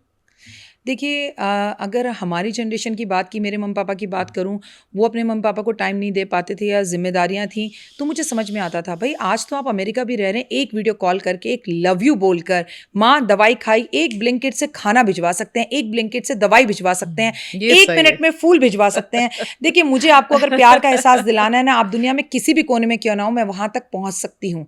आज कलकत्ता के रसगुल्ले मैं आपको कल यहाँ मंगा के खिला सकती हूँ। तो अगर चाहा है तो रहा है। तो अगर बच्चों को मन है तो बच्चे दूर बैठकर भी आज माँ और कर भी रहे हैं। हाँ। मैं से बहुत से बच्चों को जानती हूँ जो अपने पेरेंट्स को बहुत स्पेशल फील करते हैं। लेकिन मैं पेरेंट्स से भी एक बात कहना चाहूंगी, एक ही एज होती है मेरा बच्चा, एक टाइम आने के बाद जब आपको अपने दोस्तों का एहसास होता है, इसलिए दोस्तों से मिलते रहें, मिलाते रहें, और बिल्कुल। अपने बच्चों के, उनके भी बच्चे हो गए, आपके भी बच्चे हो गए, आप एक ऐसी कोई ना कोई पार्टी, ऐसी कोई ना कोई पूजा, ऐसा कोई ना कोई मंत्र, ऐसा कोई मॉर्निंग वॉक का स्लॉट, ऐसा कोई चाय पे चर्चा का स्लॉट एक दूसरे के घर पे करते करते करते रहें। और मैं आपको बताऊँ, आजकल की मम्मियाँ सब इतनी एक्टिव हो गई हैं, आप ज़रा इंस्टाग्राम उठाकर देखिए, वो अपनी रील मम्मी पापा बना रहे हैं, वो जो वो जवानी में नहीं कर पाए वो कर रहे हैं, उन्हें गलत मत ठहराइए। ऐसे अंकल आंटी अगर आपको दिख रहे हैं तो अच्छा। उनको गलत कमेंट्स मजाक मत न कीजिए। उड़ाइए। हाँ, उनको जीने का मौका बिल्कुल दीजिए, हक अच्छा है। बोले। जितेंद्र नाचे अगर बुढ़ापे में, हाँ। धर्मेंद्र नाचे अगर बुढ़ापे में सब तो ठीक सही, है, हाँ, सब हमारे ठीक मम्मी है। पापा नाचे तो हाँ, वो गलत है। हाँ, तो ये क्यों? बेकार जीने है। का हक नहीं है उन्हें। जी बिल्कुल। कहीं भी कैसे भी खुशी मिले उसे बटोर लो, बटोर ऊपर लो। वाला कब डोर खींच ले पता नहीं। जस्ट मैं हमेशा कहती हूँ, बिलीव इन कर्मा, अच्छे कर्म करो, लोगों को कॉम्प्लीमेंट्स दो, अरे वाह क्या बात है। और आपने पड़ोस में जो बच्चे हैं ना, जो अपना घर छोड़कर पीजी में रह रहे हैं और आप अकेले हैं, उनको अपना दोस्त बना लीजिए, उन्हें ज़रा खाने पे बुला लीजिए, खाना दे दीजिए, कॉम्प्लीमेंट्स दे दीजिए, कहीं पर भी जीने का कोई कारण ढूंढ लीजिए। बिल्कुल इसके contrary, just the opposite is also what we are seeing in the society. Rakhi ji, आप ये बात आप मान, हर कोई अब मानेगा, आजकल के जो न्यू एज पेरेंट्स हैं, द यंग वंस, जिनके अभी बच्चे हुए हैं, have you seen this very changed way of how they want to bring up their children? कैसे वो अपने बच्चों का पालन पोषण करना चाहते, सुपर ऑब्सेस्ड हैं पेरेंट्स। आजकल जो 25 साल की लड़की जिसको बच्चा हुआ है, वैसे पेरेंट्स इतने ऑब्सेस्ड होते हैं, मेरा बच्चा 1 महीना का हुआ, फिर 2 महीने की बर्थडे करेंगे, फिर 3 महीने की बर्थडे करेंगे। ऑब्सेशन की लिमिट ही अलग होती है इनकी।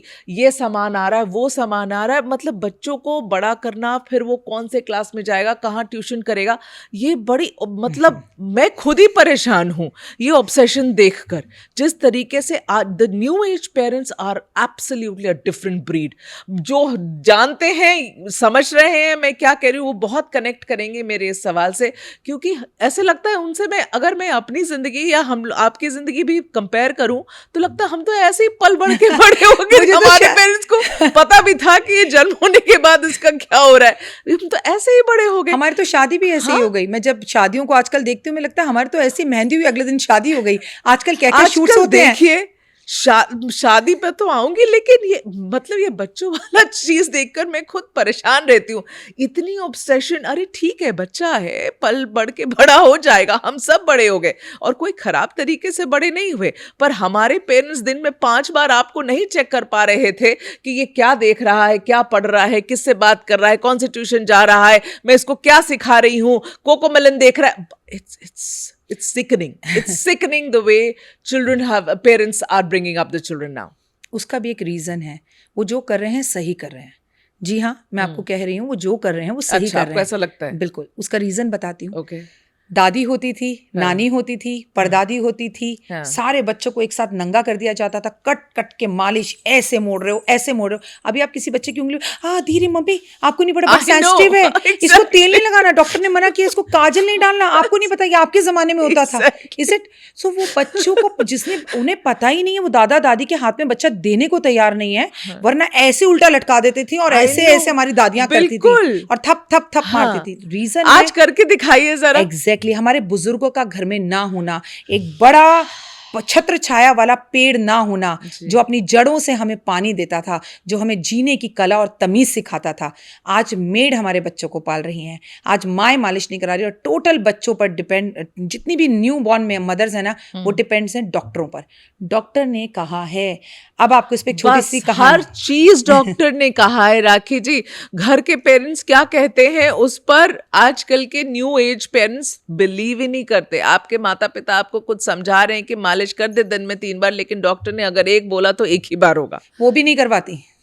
आपको एक बात बताती हूँ, उस पर बड़ा आनंद की कहानियां सुनिए।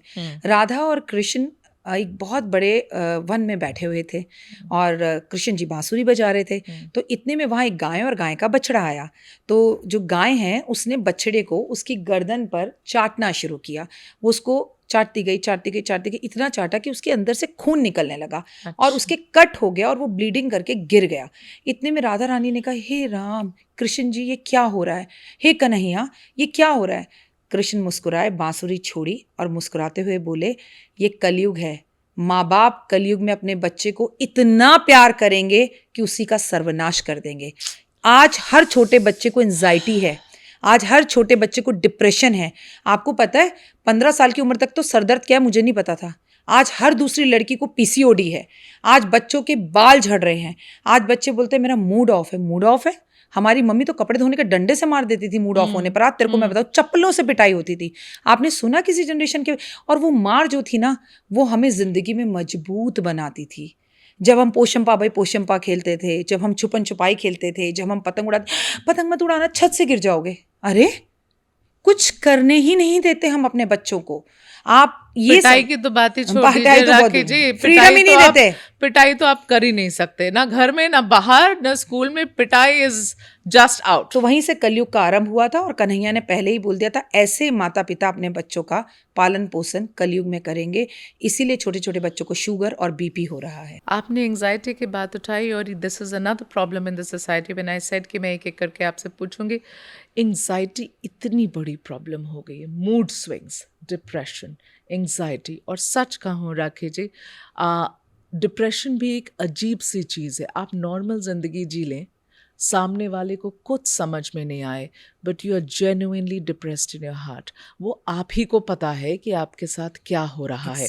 पर बाकी सामने वाला कहता है ये तो अच्छी खासा आएगा, ये तो अच्छा खासा ऑफिस आ रहा है, दिन भर ठीक ठाक बात करता है, घर जा रहा है, ठीक है सब इसके साथ। आपको पता ही नहीं दिल में क्या हो रहा है। ये बहुत लोगों को हमारे समाज में आज असर कर रहा, अफ्लिक्ट कर रहा है।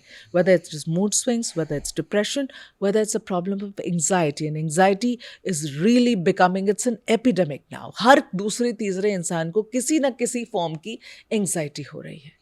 अगर इस एंजाइटी से बचना है, मुझे तो मूड स्विंग्स के बारे में पता था, वो भी सीधी बात, आप मेरी बात को समझ पाएंगी। जब मेरे पीरियड्स आते थे तब मेरे मूड स्विंग्स होते थे और मुझे पता था कि बेवजह गुस्सा आ रहा है या बेवजह मीठा खाने का दिल कर रहा है। इसके सिवा ये जो जितने शब्द आपने बोले हैं ना, ये तो मैंने कुछ 5-6 साल में सुने हैं। इससे पहले मुझे इसकी समझ ही नहीं थी।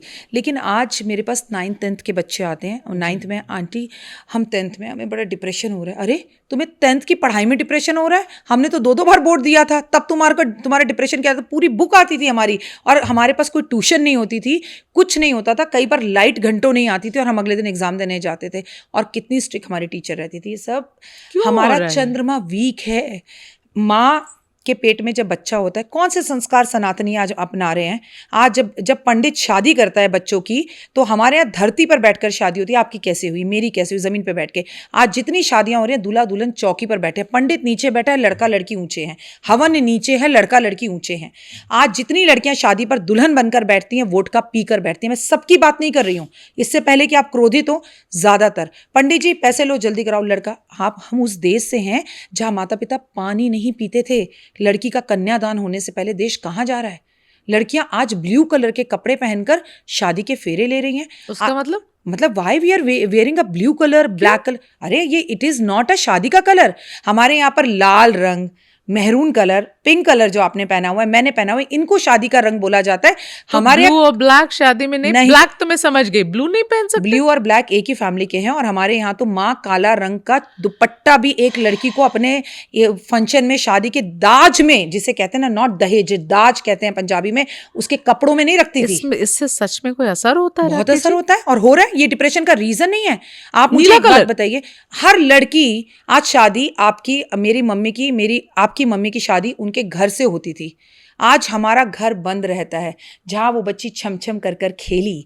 आज हम जाते हैं डेस्टिनेशन मैरिज में, हाँ। उसके बाद लड़की अपने घर से विदा तक नहीं होती। ठीक है, हाँ, वहीं होटल तो और भी हो गया। अब तो होटल से ससुराल भी विदा नहीं होती, अब तो होटल से वो होटल जाती है। आपकी जिंदगी को वो स्पेशल मोमेंट आप किसी होटल में गुजारते हैं जो कभी आपके बेडरूम में होते थे। आपकी भाभियां घर सजाती थी, नेग लेती थी, घर में एंट्री होती थी। देखिए हम संस्कार से दूर हो रहे हैं। क्या कहना चाह रही बताइए, आप उपाय बताइए। सनातनी रहिए, इतना ज़्यादा पाश्चिम मत रहिए, इतना ज़्यादा पश्चिम की तरफ मत जाइए। आप लंदन जाइए, वहाँ लोग आपको साड़ी पहनकर हरे रामा हरे कृष्णा करते हुए दिखेंगे। कम से कम शादी जैसा एक फेस्टिवल, हाँ। जिसमें कंगना बनने के बाद, हाँ। लड़की को बाहर नहीं जाना चाहिए, लड़का और लड़की की मेहंदी एक साथ हल्दी एक साथ, आधा खर्चा तुम दो आधा हम दे, एक ही जगह कर लेते हैं।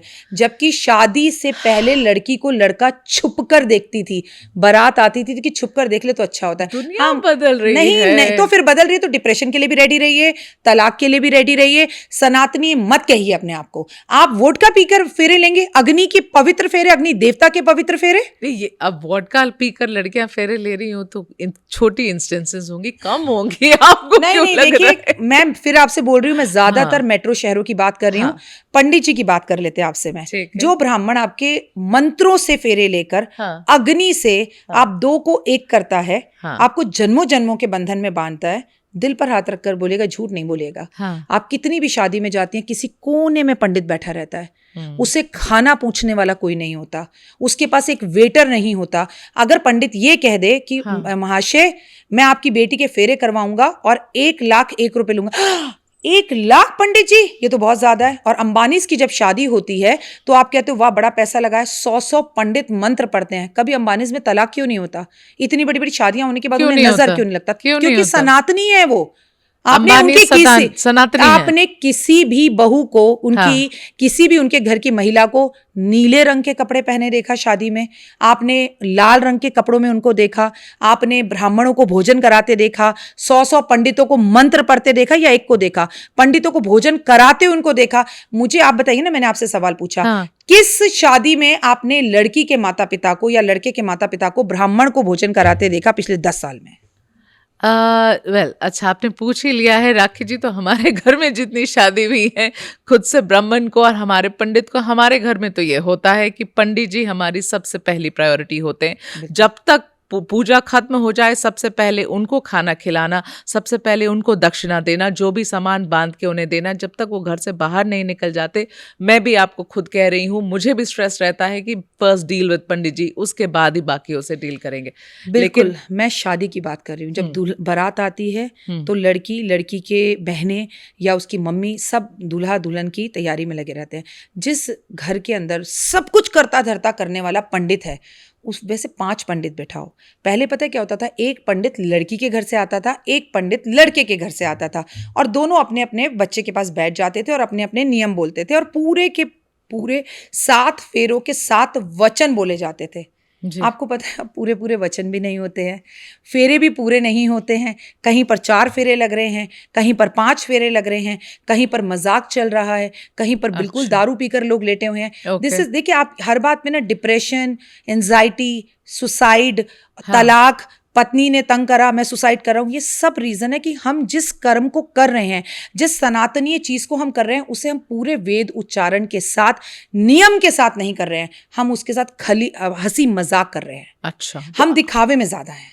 तो आपको लगता है कि ये वजह लगता नहीं है, यही वजह है। यही वजह है। बिल्कुल ठीक है, क्योंकि कुछ लोग जिन्होंने हमें सवाल भेजे हैं, एक सवाल ऐसा है, कोई पूछना चाहता है आपसे राखी जी कि क्या भारत सच में अब भी संस्कारी रह गया है क्या, या पूर्व पश्चिम का वो गाना है ना राखी जी, राम अभी तक है नर में, हाँ नर में और अभी नारी तक में सीता सीता है, क्या ये गाना अब भी लागू है क्या हमारे देश में? राम अभी तक है नर में, नारी में अभी तक सीता है। देखिए, भारत संस्कारी था, भारत संस्कारी है और भारत संस्कारी रहेगा। चंद कुछ लोगों की वजह से, या मैं मानती हूँ कि हम पश्चिम दिशाओं की तरफ, देशों की तरफ दौड़ रहे हैं, भाग रहे हैं। एक्चुअली ना तो हम पूरे फॉरेनर बन पाए हैं, ना हम पूरे इंडियन बन पाए हैं। अभी आप इंडिया को कुछ बोलिए, देखिए दर दर दर दर हिंदुस्तान के ऊपर बातें, पाकिस्तान को गालियां देना शुरू हो जाएंगे, और हमारे अंदर का जो हिंदुस्तानी है वो निकल कर एकदम बाहर आ जाएगा। बिल्कुल, आज भी हर नारी में, आपकी माँ में आप देखोगे ना, आज भी घर मत आओ जागी रहेगी, 10 बार फोन करेगी, 10 बार अपमान कर लो, चाहे आज की माँ हो, अपने बच्चे की बात सुनते ही आंख में आंसू आएगा। ये है भारत की माता। और राम तो हर पुरुष में है। आपको मोदी जी में राम नजर नहीं आते? आपको मोदी जी दिखते नहीं हमारे लिए खड़े हुए, सब काम करते हुए? तो कौन कहता है कि समाज के लिए, दुनिया के लिए आगे बढ़ना, ये तो राम ही का काम था। और राम कौन कहता है आज पुरुष में नहीं है? जब मैं अपने पापा की बात करती हूँ तो मुझे राम नजर आते हैं। जब मैं अपने पिता की बात करती हूँ, अपने पुत्र की बात करती हूँ, अपने पति की बात करती हूँ, अपने भाई की बात करती हूँ तो मुझे राम नजर आते हैं। आपको भी नजर आएंगे। चंद कुछ लोगों के लिए ये नहीं कह सकते कि मेरा देश भारत महान था, भारत महान है, भारत महान रहेगा, ईस्ट और वेस्ट इंडिया ही है बेस्ट। मैं हमेशा ये कहती हूँ कि दाल बाटी चूरमा और हम भारत के सूरमा, कोई कमी नहीं है हम में। हम थोड़े से भटके जरूर हैं लेकिन फिर भी दिल तो हिंदुस्तानी है। लगातार पिछले 11 साल से बिना एक ब्रेक के ये तो देश ने देखा है। बिल्कुल। और वो इससे भी कुछ माँ बताने की दुर्गा बात के व्रत नहीं है। रखना, एक पैर पे। मैं अभी आप ही के चैनल के माध्यम से जब मेरी उनसे मुलाकात हुई तो ऐसा लग रहा था शेर सामने खड़ा है। उनका ऑरा, उनकी पर्सनैलिटी, मतलब वो जितने टीवी पर दिखते हैं, कैमरा उनके साथ जो है वो बिल्कुल भी रिलेट नहीं करता। वो बहुत खूबसूरत है। मैं तो चाहूंगी हर भारतीय उन्हें एक बार पास से जरूर देखे। Thank you so much AVP कि आपकी वजह से मुझे इतना बड़ा मौका मिला। मैं धन्य हूँ।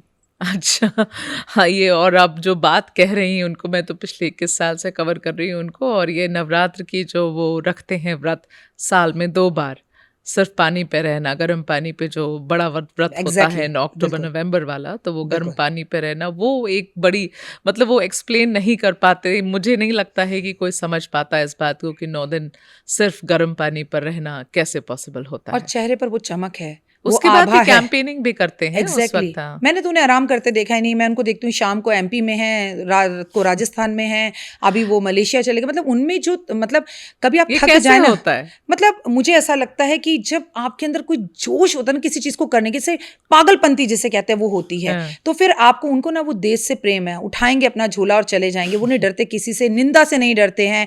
और आप जिंदगी में आगे बढ़ना चाहते हैं तो मोदी जी से सीखिए, निंदन निर्य राखिए। ये निंदा करने वालों को निर्य रखिए। आपको कोई फर्क नहीं पड़ना चाहिए। आप सिर्फ अपना मछली की आंख को देखिए अर्जुन की तरह, तो आप जीवन में आगे बढ़ सकते हो। और आपकी जब निंदा होती है ना तो आप में कुछ बात होती है।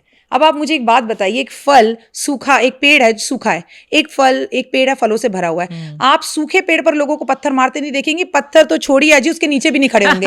और जहां पर आम होंगे वहीं धमाधर। मतलब अगर मेरी बुराई हो रही है, आप मेरे पॉडकास्ट में नीचे कुछ गलत लिख रहे हैं, तो आपको मैं पसंद आ रही हूँ, या आप मेरी बातों को कोई जवाब नहीं दे पा रहे तो आप मेरी बुराई करेंगे। और औरतों की बुराई तो सबसे आसान है करना, मतलब वो इजी है। वो क्यों बोल रही है ये, इसे चुप कराओ। सबसे इजी, औरतों की बुराई करने से इजी काम मुझे नहीं लगता है और कुछ है लोगों आपकी के निंदा पास हो में। रही है तो आप बिल्कुल सही रास्ते पे चलते चले जाइए। नहीं, आप देश दुनिया की बात करें, अब हम ऐसे समय में ये पॉडकास्ट कर रहे हैं। राखी जी जरा बताइए, भारत पहले तो ज्योतिष विद्या ऐसी होती है जो हम जनरली समझते हैं बहुत पर्सनलाइज्ड होती है, लोगों के चार्ट्स वगैरह देखे जाते हैं। क्या देश का भविष्य, आप जैसे ज्योतिष, क्या सही में आपको लगता है कि आपके पास इतनी मैं क्या कहूँ कैपेबिलिटी होती है क्या ज्योतिषों के पास कि देश का भविष्य आप देख सकती हैं? हम किसी का भविष्य नहीं देख सकते, अपना भी नहीं देख सकते, ना हमें भविष्य देखने के। हम ज्योतिष करते नहीं हैं, हम बताते नहीं, हम ज्योतिष जीते हैं। आपको ये समझना होगा, आप कोई भविष्य करती हैं, आप कोई काम कर रही हैं, ये यूनिवर्स और आपके पितरों की मर्जी के बिना नहीं हो सकता। देश के भविष्य की बात बताऊं तो बहुत आपने सुन लिया, अमेरिका नंबर 1, अमेरिका नंबर 1। आगे आने वाले टाइम में आप अमेरिका को, उसकी राजनीति, उसका इकोनॉमिक, उसका फाइनेंस सब डाउन करते हुए देखेंगे और भारत को दिन पे दिन चढ़ते हुए देखेंगे। कब होगा? 2025 से 2030 तक भारत नंबर 1 होगा, नंबर 1 था और रहेगा। हम अमेरिका से भी ऊंची शक्ति होंगे और आपको दिखाऊंगी मैं ट्रम्प को हमसे मदद मांगते हुए। राखी जी, आप ये कह रही हैं कि 2025 जिसमें हम अभी हैं, 25 से 30 तक, अभी से 30 तक आप भारत को ऊपर जाता हुआ देख रही हैं, सिर्फ ऊपर ही ऊपर, अमेरिका को सिर्फ ऊपर ही ऊपर, और अमेरिका को नीचे जाते हुए देख रही हैं। और मेरे को तो 30, आप बहुत ज्यादा बोल रही हैं, अमेरिका को तो नीचे आता है। 2025 में देखेंगी, चाहे वो तूफान की वजह से देखें, चाहे वो भूकंप की वजह से देखें, प्राकृतिक आपदा की वजह से देखें, किसी भी रीजन से देखें। क्योंकि देखिए, जब कोई इंसान बहुत उछलता है तो गिरता तो नीचे ही है। और अमेरिका भी बहुत उछल रहा है। जो भी अमेरिका ने हरकतें पीछे की, हमारे लोगों को हथकड़ी लगाकर भेजना है, या जिस तरह के कानून वहां बने जा रहे हैं, और उनकी जो अभी राजनीति की स्थितियां चल रही हैं, उनकी जो कुंडली की भी स्थितियां चल रही हैं, वो उनके लिए 25 से लेके 30 तक फेवरेबल नहीं है, खासकर खुद ट्रम्प जी के लिए। डोनाल्ड ट्रम्प के लिए भी फेवरेबल नहीं है? बिल्कुल नहीं है। अच्छा, ओके, ठीक है। ये तो रहे भारत अमेरिका के बाद, पर भारत पाकिस्तान जिसके बीच में हम अभी बैठे हैं, इस कॉन्फ्लिक्ट के बीच में हम बैठे हैं, और डर बहुत है कि शायद ये वापस शुरू हो जाए, क्योंकि पाकिस्तान अपनी हरकतों से बाज तो आता नहीं है राकेश जी, इतने 2 दशकों में तो आया नहीं है। जी। और अभी जो हाल चाल है, और अभी हमारे देश में भी जो मूड है, और हमारे सरकार में जिस तरीके की दृढ़ डिटर्मिनेशन है कि एक बार भी अब इतनी सी भी गलती पाकिस्तान करे तो भारत नहीं छोड़ेगा। बिल्कुल। क्या आप कुछ एस्केलेशन होता हुआ देखते हैं, मतलब एस्ट्रोलॉजिकली? आप मुझे बताइए। देखिए, छोड़ेगा भी नहीं और छोड़ना चाहिए भी नहीं। छोड़ना तो चाहिए और ही नहीं, पाकिस्तान के लिए मेरे पास एक ही वर्ड है, फुस्सी बम। बस इससे ज़्यादा कुछ नहीं है वो। हाँ, ये टाइम जो है, मैं आपको 2025 की ही सिर्फ बात करूं, हालांकि 30 तक जो है पूरी दुनिया में तीसरे विश्व युद्ध की स्थितियां दिखाई देती हैं सभी देशों को अगर देखी जाए, चाहे वो हमारी और पाकिस्तान की ना हो, हमारी और चाइना की ना हो, लेकिन दूसरों की हो। लेकिन ये बात बिल्कुल पक्की है कि 2025 में ही पाकिस्तान के साथ हमारा दोबारा से युद्ध की स्थितियां एक बार फिर से बन रही हैं, जो 7 जून से आपको 28 जुलाई के बीच में दिखाई देंगी। ना वो सुधरे हैं, ना वो सुधरेंगे, ना वो बदले हैं, ना वो बदलेंगे, लेकिन मुंह तोड़ इस बार खाएंगे। मंगल के साथ केतु की युक्ति सिंह राशि में होने जा रही है। सिंह मतलब कौन होता है? नेता। सिंह मतलब कौन होता है? राजा। सिंह मतलब कौन होता है? सूर्य। आप देखते रहिए, भारत की तरफ से उन्हें जबरदस्त जवाब मिलने वाला है। सिंह की हुंकार भरने वाले हैं आदरणीय नरेंद्र मोदी जी। अच्छा जी। तो 7 जून से लेकर 28 जुलाई तक भारत और पाकिस्तान में कुछ जरूर होगा। कुछ का मतलब लड़ाई ही होती है। एग्जैक्टली। और इस बार सुधरेगा भी पाकिस्तान। बहुत हो गया। हमने बच्चा, हमारा भाई, हमसे निकला, हमारा टुकड़ा, हमने बहुत देख लिया। क्योंकि देखिए, अब भारत केवल संस्कारों की बातें नहीं करता, अब भारत जवाब देना भी जानता है, और जवाब देना जरूरी भी है। जब भी शेर एक कदम पीछे हटता है ना, वो तेज छलांग मारता है, तो तेज छलांग की। एग्जैक्टली वही अच्छा। अब एग्जैक्टली होगा जो ग्रह कह रहे हैं। इसका मेरा कोई पर्सनल हाँ, मतलब नहीं है। मैं तो सवाल में ग्रह से पूछूं, मैं आपको पाकिस्तान का क्या होता हुआ देख रही है? ग्रहों के मुताबिक पाकिस्तान का क्या होने वाला है? उनका विरोध करती हुई दिख रही है। उन्हीं की जनता हमसे माफी मांगकर हमारे देश में दूसरे देशों से मिलती हुई दिख रही है, माफी मांगती हुई, मदद मांगती हुई दिख रही है। उन्हीं के नेता हमारी अच्छाइयां करते हुए दिख रहे हैं। उनकी जो राजनीति, उनका जो क्षेत्रफल है, उनके लिए ये समय बिल्कुल भी अच्छा नहीं है। एक और बात, क्या पाकिस्तान को आप अलग अलग टुकड़ों में बंटता हुआ भी देख रही हैं एस्ट्रोलॉजिकली? Again yes. मैं तो कुदरत की भी आपदाएं वहीं आती हुई देख रही हूँ। अच्छा। वो कुदरत की आपदाएं पूरे विश्व में कहीं भी आ सकती हैं, क्योंकि स्थितियां ऐसी हैं। अग्नि दुर्घटना हो, रेल दुर्घटना हो, भूकंप हो, बिजली का गिरना हो, या आपका ज्वालामुखी का फटना, वो भी मुझे उस देश में ज़्यादा प्रॉब्लम होती हुई दिख रही है, क्योंकि ये कर्मों का साल है, अंत का साल है। मंगल न्यूमरोलॉजी में लास्ट नंबर होता है, और जब मंगल आता है तो वो दोबारा से स्टार्ट होने का साल होता है। तो हाँ, मैं टुकड़ों में बढ़ते हुए देख रही हूँ। मैं देख रही हूँ कि अब उसको उसके कर्मों का फल देने हमारे जो देवता मंगल हैं वो आ रहे हैं, और मंगल इनको सीधा करेगा। मंगल सेनापति होता है और केतु के साथ जा रहा है, तो अब कुछ तो बड़ा होगा। कुछ तो बड़ा होगा, बिल्कुल। अच्छा। कुछ लोग डर भी जाएंगे राकेश जी ये सुन के। डरना ही नहीं है। हम कब हिंदुस्तानी डरने लग गए? हम तो देश के लिए, हमारे जवानों ने अपनी जान दे दी। हम रेडी हैं, हम मोदी जी के साथ हैं, आगे बढ़ना चाहिए। आपने बिहार के बच्चों की बात नहीं सुनी है कि सिर्फ बिहार को छोड़ दो, लिट्टी चोखा जाके बनाएंगे शाम तक पाकिस्तान में। मजाक की बात नहीं है। War is something that really doesn't do good to anybody. Exactly. इसलिए लोग चाहते हैं, इसीलिए हर राइट थिंकिंग देश ये चाहता है कि उसको जितना कम से कम किया जाए वही सही है। मैं याद दिलाना चाहती हूँ, जिस दिन 7 तारीख की सुबह हमने एयर स्ट्राइक्स माउंट किया पाकिस्तान के ऊपर, उस दिन एयर स्ट्राइक्स 1:05 में शुरू हुए थे, और मुझे लगता है 1 घंटे में, 1.5 घंटे में, 2:30 में भारत सरकार के तरफ से एक प्रेस रिलीज आई थी। उन्होंने बहुत क्लियरली कहा, और मोदी जी अभी भी कह रहे हैं कि हमने बहुत कैलकुलेटेड, बहुत रेस्ट्रेंट स्ट्राइक्स करी हैं। हम नहीं चाहते हैं कि हम आपके साथ वॉर करें, आपके साथ युद्ध नहीं करना है, मगर आप आतंकी को पालेंगे तो हम वहाँ जाकर मारेंगे। रेस्ट्रेंट स्ट्राइक्स हैं। इसीलिए मैं कहती हूँ कि war is something that doesn't help anybody. But आप एस्ट्रोलॉजिकल, एग्जैक्टली, जिनका कोई लेना देना नहीं, क्रॉस फायर में तो वही बेचारे जाते जो बॉर्डर में रह रहे हैं। वैसे नन्स हैव बीन किल्ड, जो लोग गुरुद्वारा में थे उनको निशाना बनाया गया, जो बॉर्डर में रहते हैं उनकी जानें चली गई। इसलिए राखी जी सवाल आपसे ये कि तब भी आपको लग रहा है एस्ट्रोलॉजिकली हम वॉर में जा रहे हैं? भारत की एक बात मैंने शुरू से देखी है, मेरे पास ज़्यादा अनुभव तो नहीं है, जी लेकिन हमने शुरुआत कभी नहीं करी। और मेरी जी, माँ ने भी बिल्कुल। मुझे स्कूल में एक बात बताई बिल्कुल। थी, बेटा कभी किसी को मारना मत, लेकिन कोई मारे तो मार खा के आना मत। मैं उस हिंदुस्तान की बेटी हूँ जी। जहाँ माँ अपनी बेटी को भी ये सिखाकर बताती है। देखिए जो भी कुछ हुआ, बच्चे अपने परिवार के साथ गए हुए हैं, हनीमून पर गए हुए हैं, अपने हस्बैंड के साथ गए हुए हैं, जिस तरह से ये जो किया गया धर्म पूछकर, ये अमानवीय है, असहनीय है। बिल्कुल। इतनी तकलीफ देता है। आप एक मिनट के लिए आंखें बंद कर सोचिए कि वहां पर आपका भाई हो, आपकी भाभी हो, आपका बेटा हो, आपके रोंगटे खड़े हो जाएंगे, क्योंकि मेरा मानना है जो वहां था वो मेरा ही था। और बिल्कुल। अगर वो इसका जवाब वो नहीं सब दिया, हमारे थे। हाँ, ये जवाब हम क्यों नहीं देंगे? बिल्कुल। हमें तो देना है, फिर भी हम आपकी जनता को बचाकर बचाकर जवाब कर दे रहे रहे हैं, हैं। बचाकर ये कर रहे हैं। इंसानियत है। राखी जी फाइनली मैं कुछ आपके पर्सनल सवालों पर आना चाहती हूँ, लेकिन उसके पहले हम अभी हमने भारत की बात करी, पाकिस्तान की बात करी। आप कह रहे हैं अगले 5 साल आपदाओं, अलग अलग तरीके की बिल्कुल। आपदाएं आएंगी, बिल्कुल। पूरी दुनिया पर आएंगी। बिल्कुल। आप कह रही हैं बिल्कुल। नेचुरल कलामिटीज, आप बिल्कुल। कह रही हैं वॉर की सिचुएशन जो बनी हुई है पिछले 3 साल में रूस और यूक्रेन के बीच में, उसको अब हम भड़कता हुआ और बहुत बड़े स्केल पे देख रहे हैं पिछले हाल के कुछ दिनों में। जी। लोगों का ऐसा डर भी है कि शायद may be this is the time when you would see a third world war.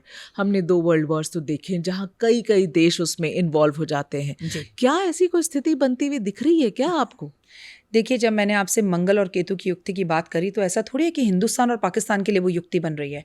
अगर हिंदुस्तान और पाकिस्तान का इस बार लड़ाई हुई, उसमें चाइना भी इन्वॉल्व होगा, उसमें और देश भी इन्वॉल्व होंगे, ये भी ध्यान रखिएगा। ये आप एस्ट्रोलॉजिकली कह रही हैं। एग्जैक्टली। और ये जो यूक्रेन की स्थितियां हैं, ये भी सारी स्थितियां 28 जुलाई तक बहुत खतरनाक है।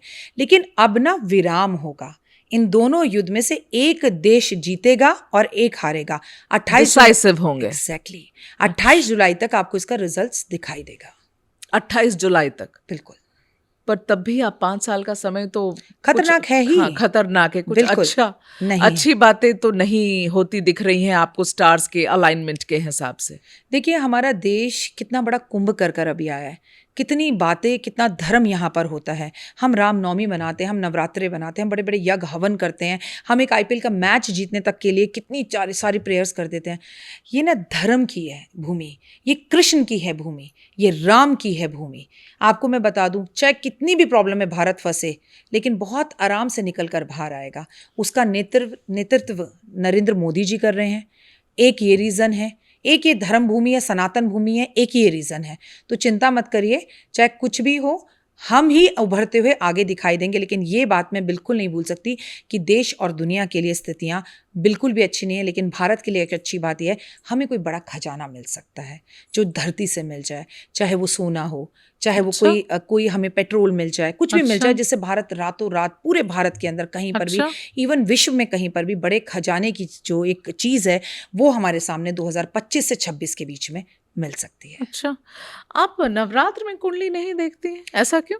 देखिए, ऐसा नहीं है, ऐसा कई लोगों के बीच में है कि मैं नवरात्रों के बीच में कुंडली नहीं देखती हूँ, लेकिन मैं सूर्यास्त होने के बाद कुंडली देखना मना करती हूँ। क्योंकि हमारे यहाँ कहा जाता है सूर्य उदय के बाद दान करो और सूर्य अस्त से पहले दान करो। ये तो महाभारत में भी था, सूर्य उदय के बाद युद्ध होता था और सूर्य अस्त के बाद शंख बज जाता था। तो मैं नवरात्रों में कुंडली फिर भी देख लेती हूँ, लेकिन मैं सूर्य अस्त के बाद कुंडली देखने के लिए मना करती हूँ। बहुत मजबूरी ना हो तो मत देखिए, आप भी मत दिखवाइए। ठीक है। एक सवाल मैं उन लोगों के बिहाफ पे आपसे पूछना चाहती हूँ, people who lost the near and dear ones, जिसको हम अकाल मृत्यु कहते हैं, जो अपने समय से पहले चले गए।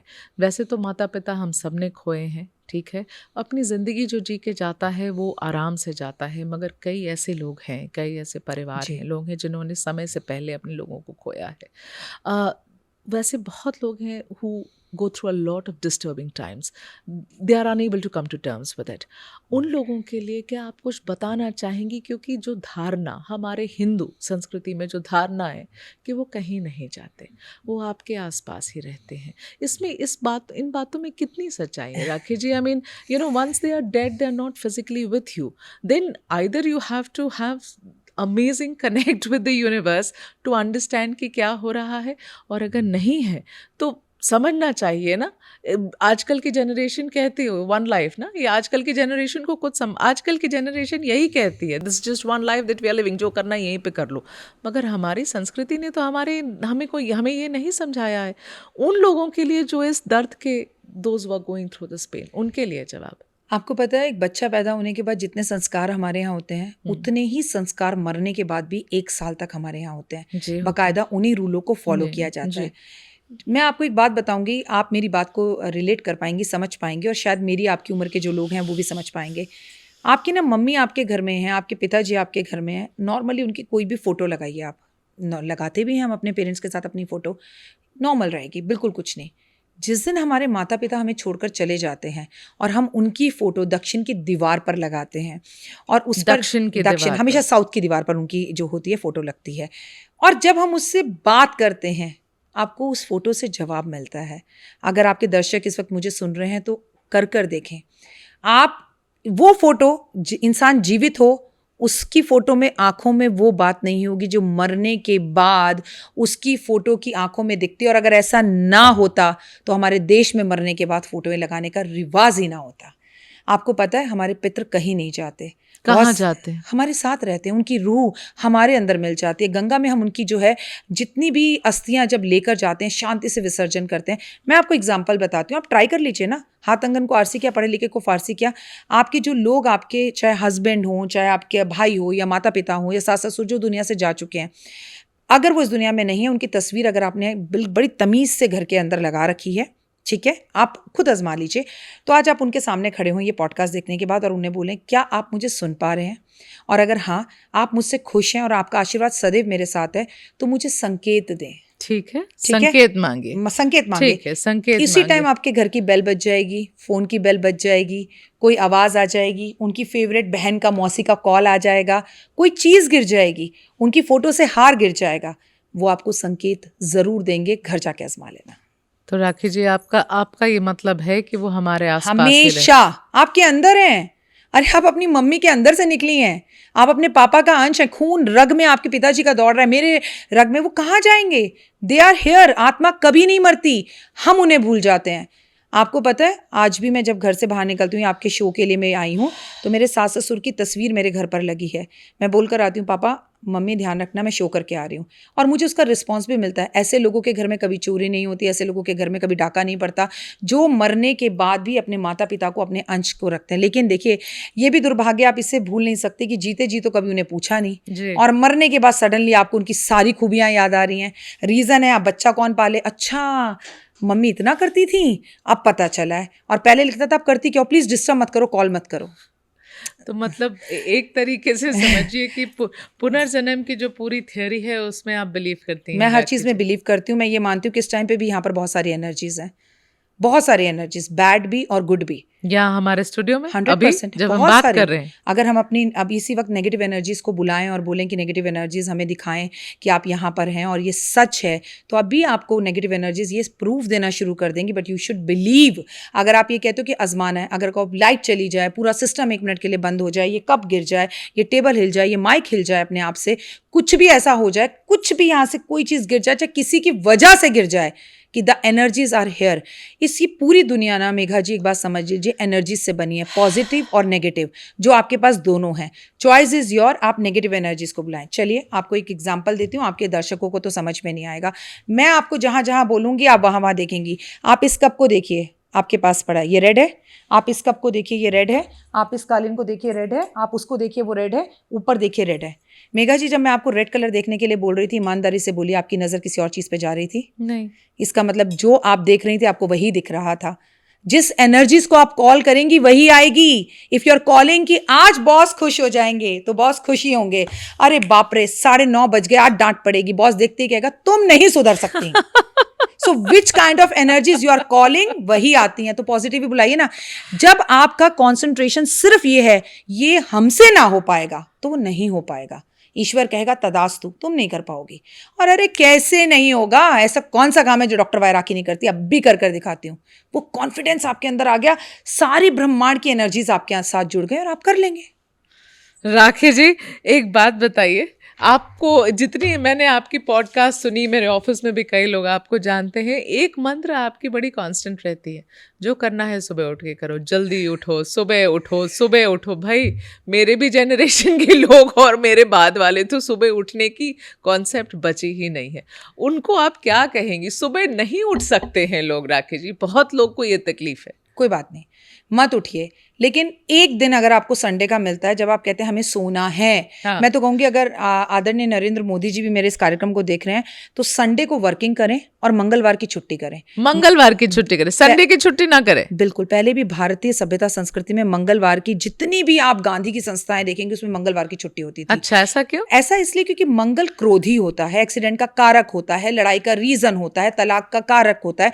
तो मंगलवार इंसान ज्यादा क्रोधी रहता है, एक्सीडेंट ज्यादा होते हैं, लड़ाइयां ज्यादा होती हैं। अभी कल ही आप न्यूज में हैं, देख लीजिएगा, कल ही ज्यादा न्यूज में आपको ऐसी न्यूज़ेस सुनाई देंगी, पाकिस्तान ने फिर की हरकत, हुआ एक एक्सीडेंट, आग लगी, फलाना ने ये किया, पत्नी ने पति को मारा। ये सब आपको मंगलवार की मतलब सोमवार की रात से होना शुरू हो जाता है। संडे का जो दिन है ना, आप मेरे कहने पर प्लीज एक दिन, सिर्फ एक दिन सुबह जल्दी उठकर देखिए, चाहे आप 2 बजे सोएं, उठकर नहा धोकर गुरुद्वारे जाइए। ओए होए द एनर्जीज, क्या शांति, संडे को क्या ऑरा। हाँ, कभी भी एक दिन आप हफ्ते में जल्दी उठिए, मैं आपको लिख कर दे रही हूँ, आपकी जिंदगी बदल जाएगी। पहला क्या फर्क पड़ेगा?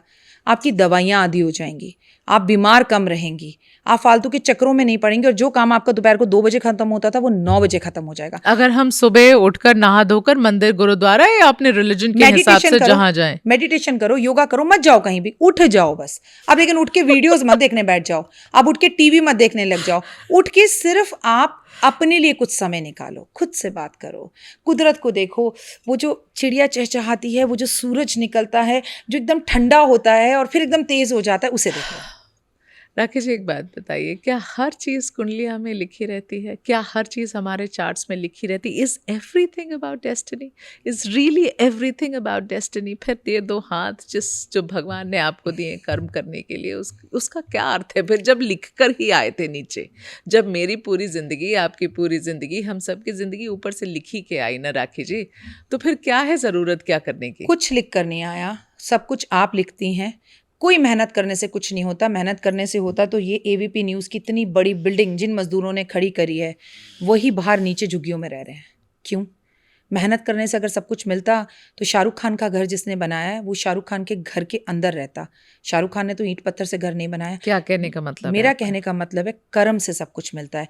एक मजदूर जब आपके घर में आकर आपका घर बनाता है, कर्म करता है, शाम को आप उसे पैसे देती हैं, उस पैसे को ले जाकर वो अपनी पत्नी को देता है, उससे उसके घर का चूल्हा जलता है, घर बनता है। आपने अपने कर्म को खुद लिखा, चॉइस आपकी है। आप डेस्टिनी से ज्यादा कर्म में मानती हैं? मैं सिर्फ कर्म में ही मानती हूँ। आप कर्म कीजिए, फल की इच्छा मत कीजिए। आपको अपने बच्चे पालने हैं, नौकरी नहीं मिलेगी। मैं 100 जगह पर इंटरव्यू दे चुका हूं। देते रहो, देते रहो। युद्ध भी महाभारत का 18 दिन चला था, टाइम लगा था। आपको अगर एक दिन में बच्चा भी माँ के पेट में 9 महीने रहता है, हम तो ये सोचते हैं अभी हम निकले नदी से, कहाँ, स्कूल से कॉलेज, कॉलेज आ गया समुद्र, समुद्र से निकले महासागर में, और हम सोचते हैं ये नौकरी खड़ी है, ये गाड़ी खड़ी है, ये बंगला खड़ा है, बस हमारे तो चल पड़ी। ऐसा होता है क्या कभी? जो आपको तो कर्म करिए। हाँ राखी जी, और कर्म में बिलीव करिए, कर्म में बिलीव करिए, और रिजेक्ट अगर आपको कोई करता है उसमें बिलीव करिए। अमिताभ बच्चन को एफएम से रिजेक्ट किया गया था, शाहरुख खान को पहली बार कहीं नहीं पसंद किया गया था।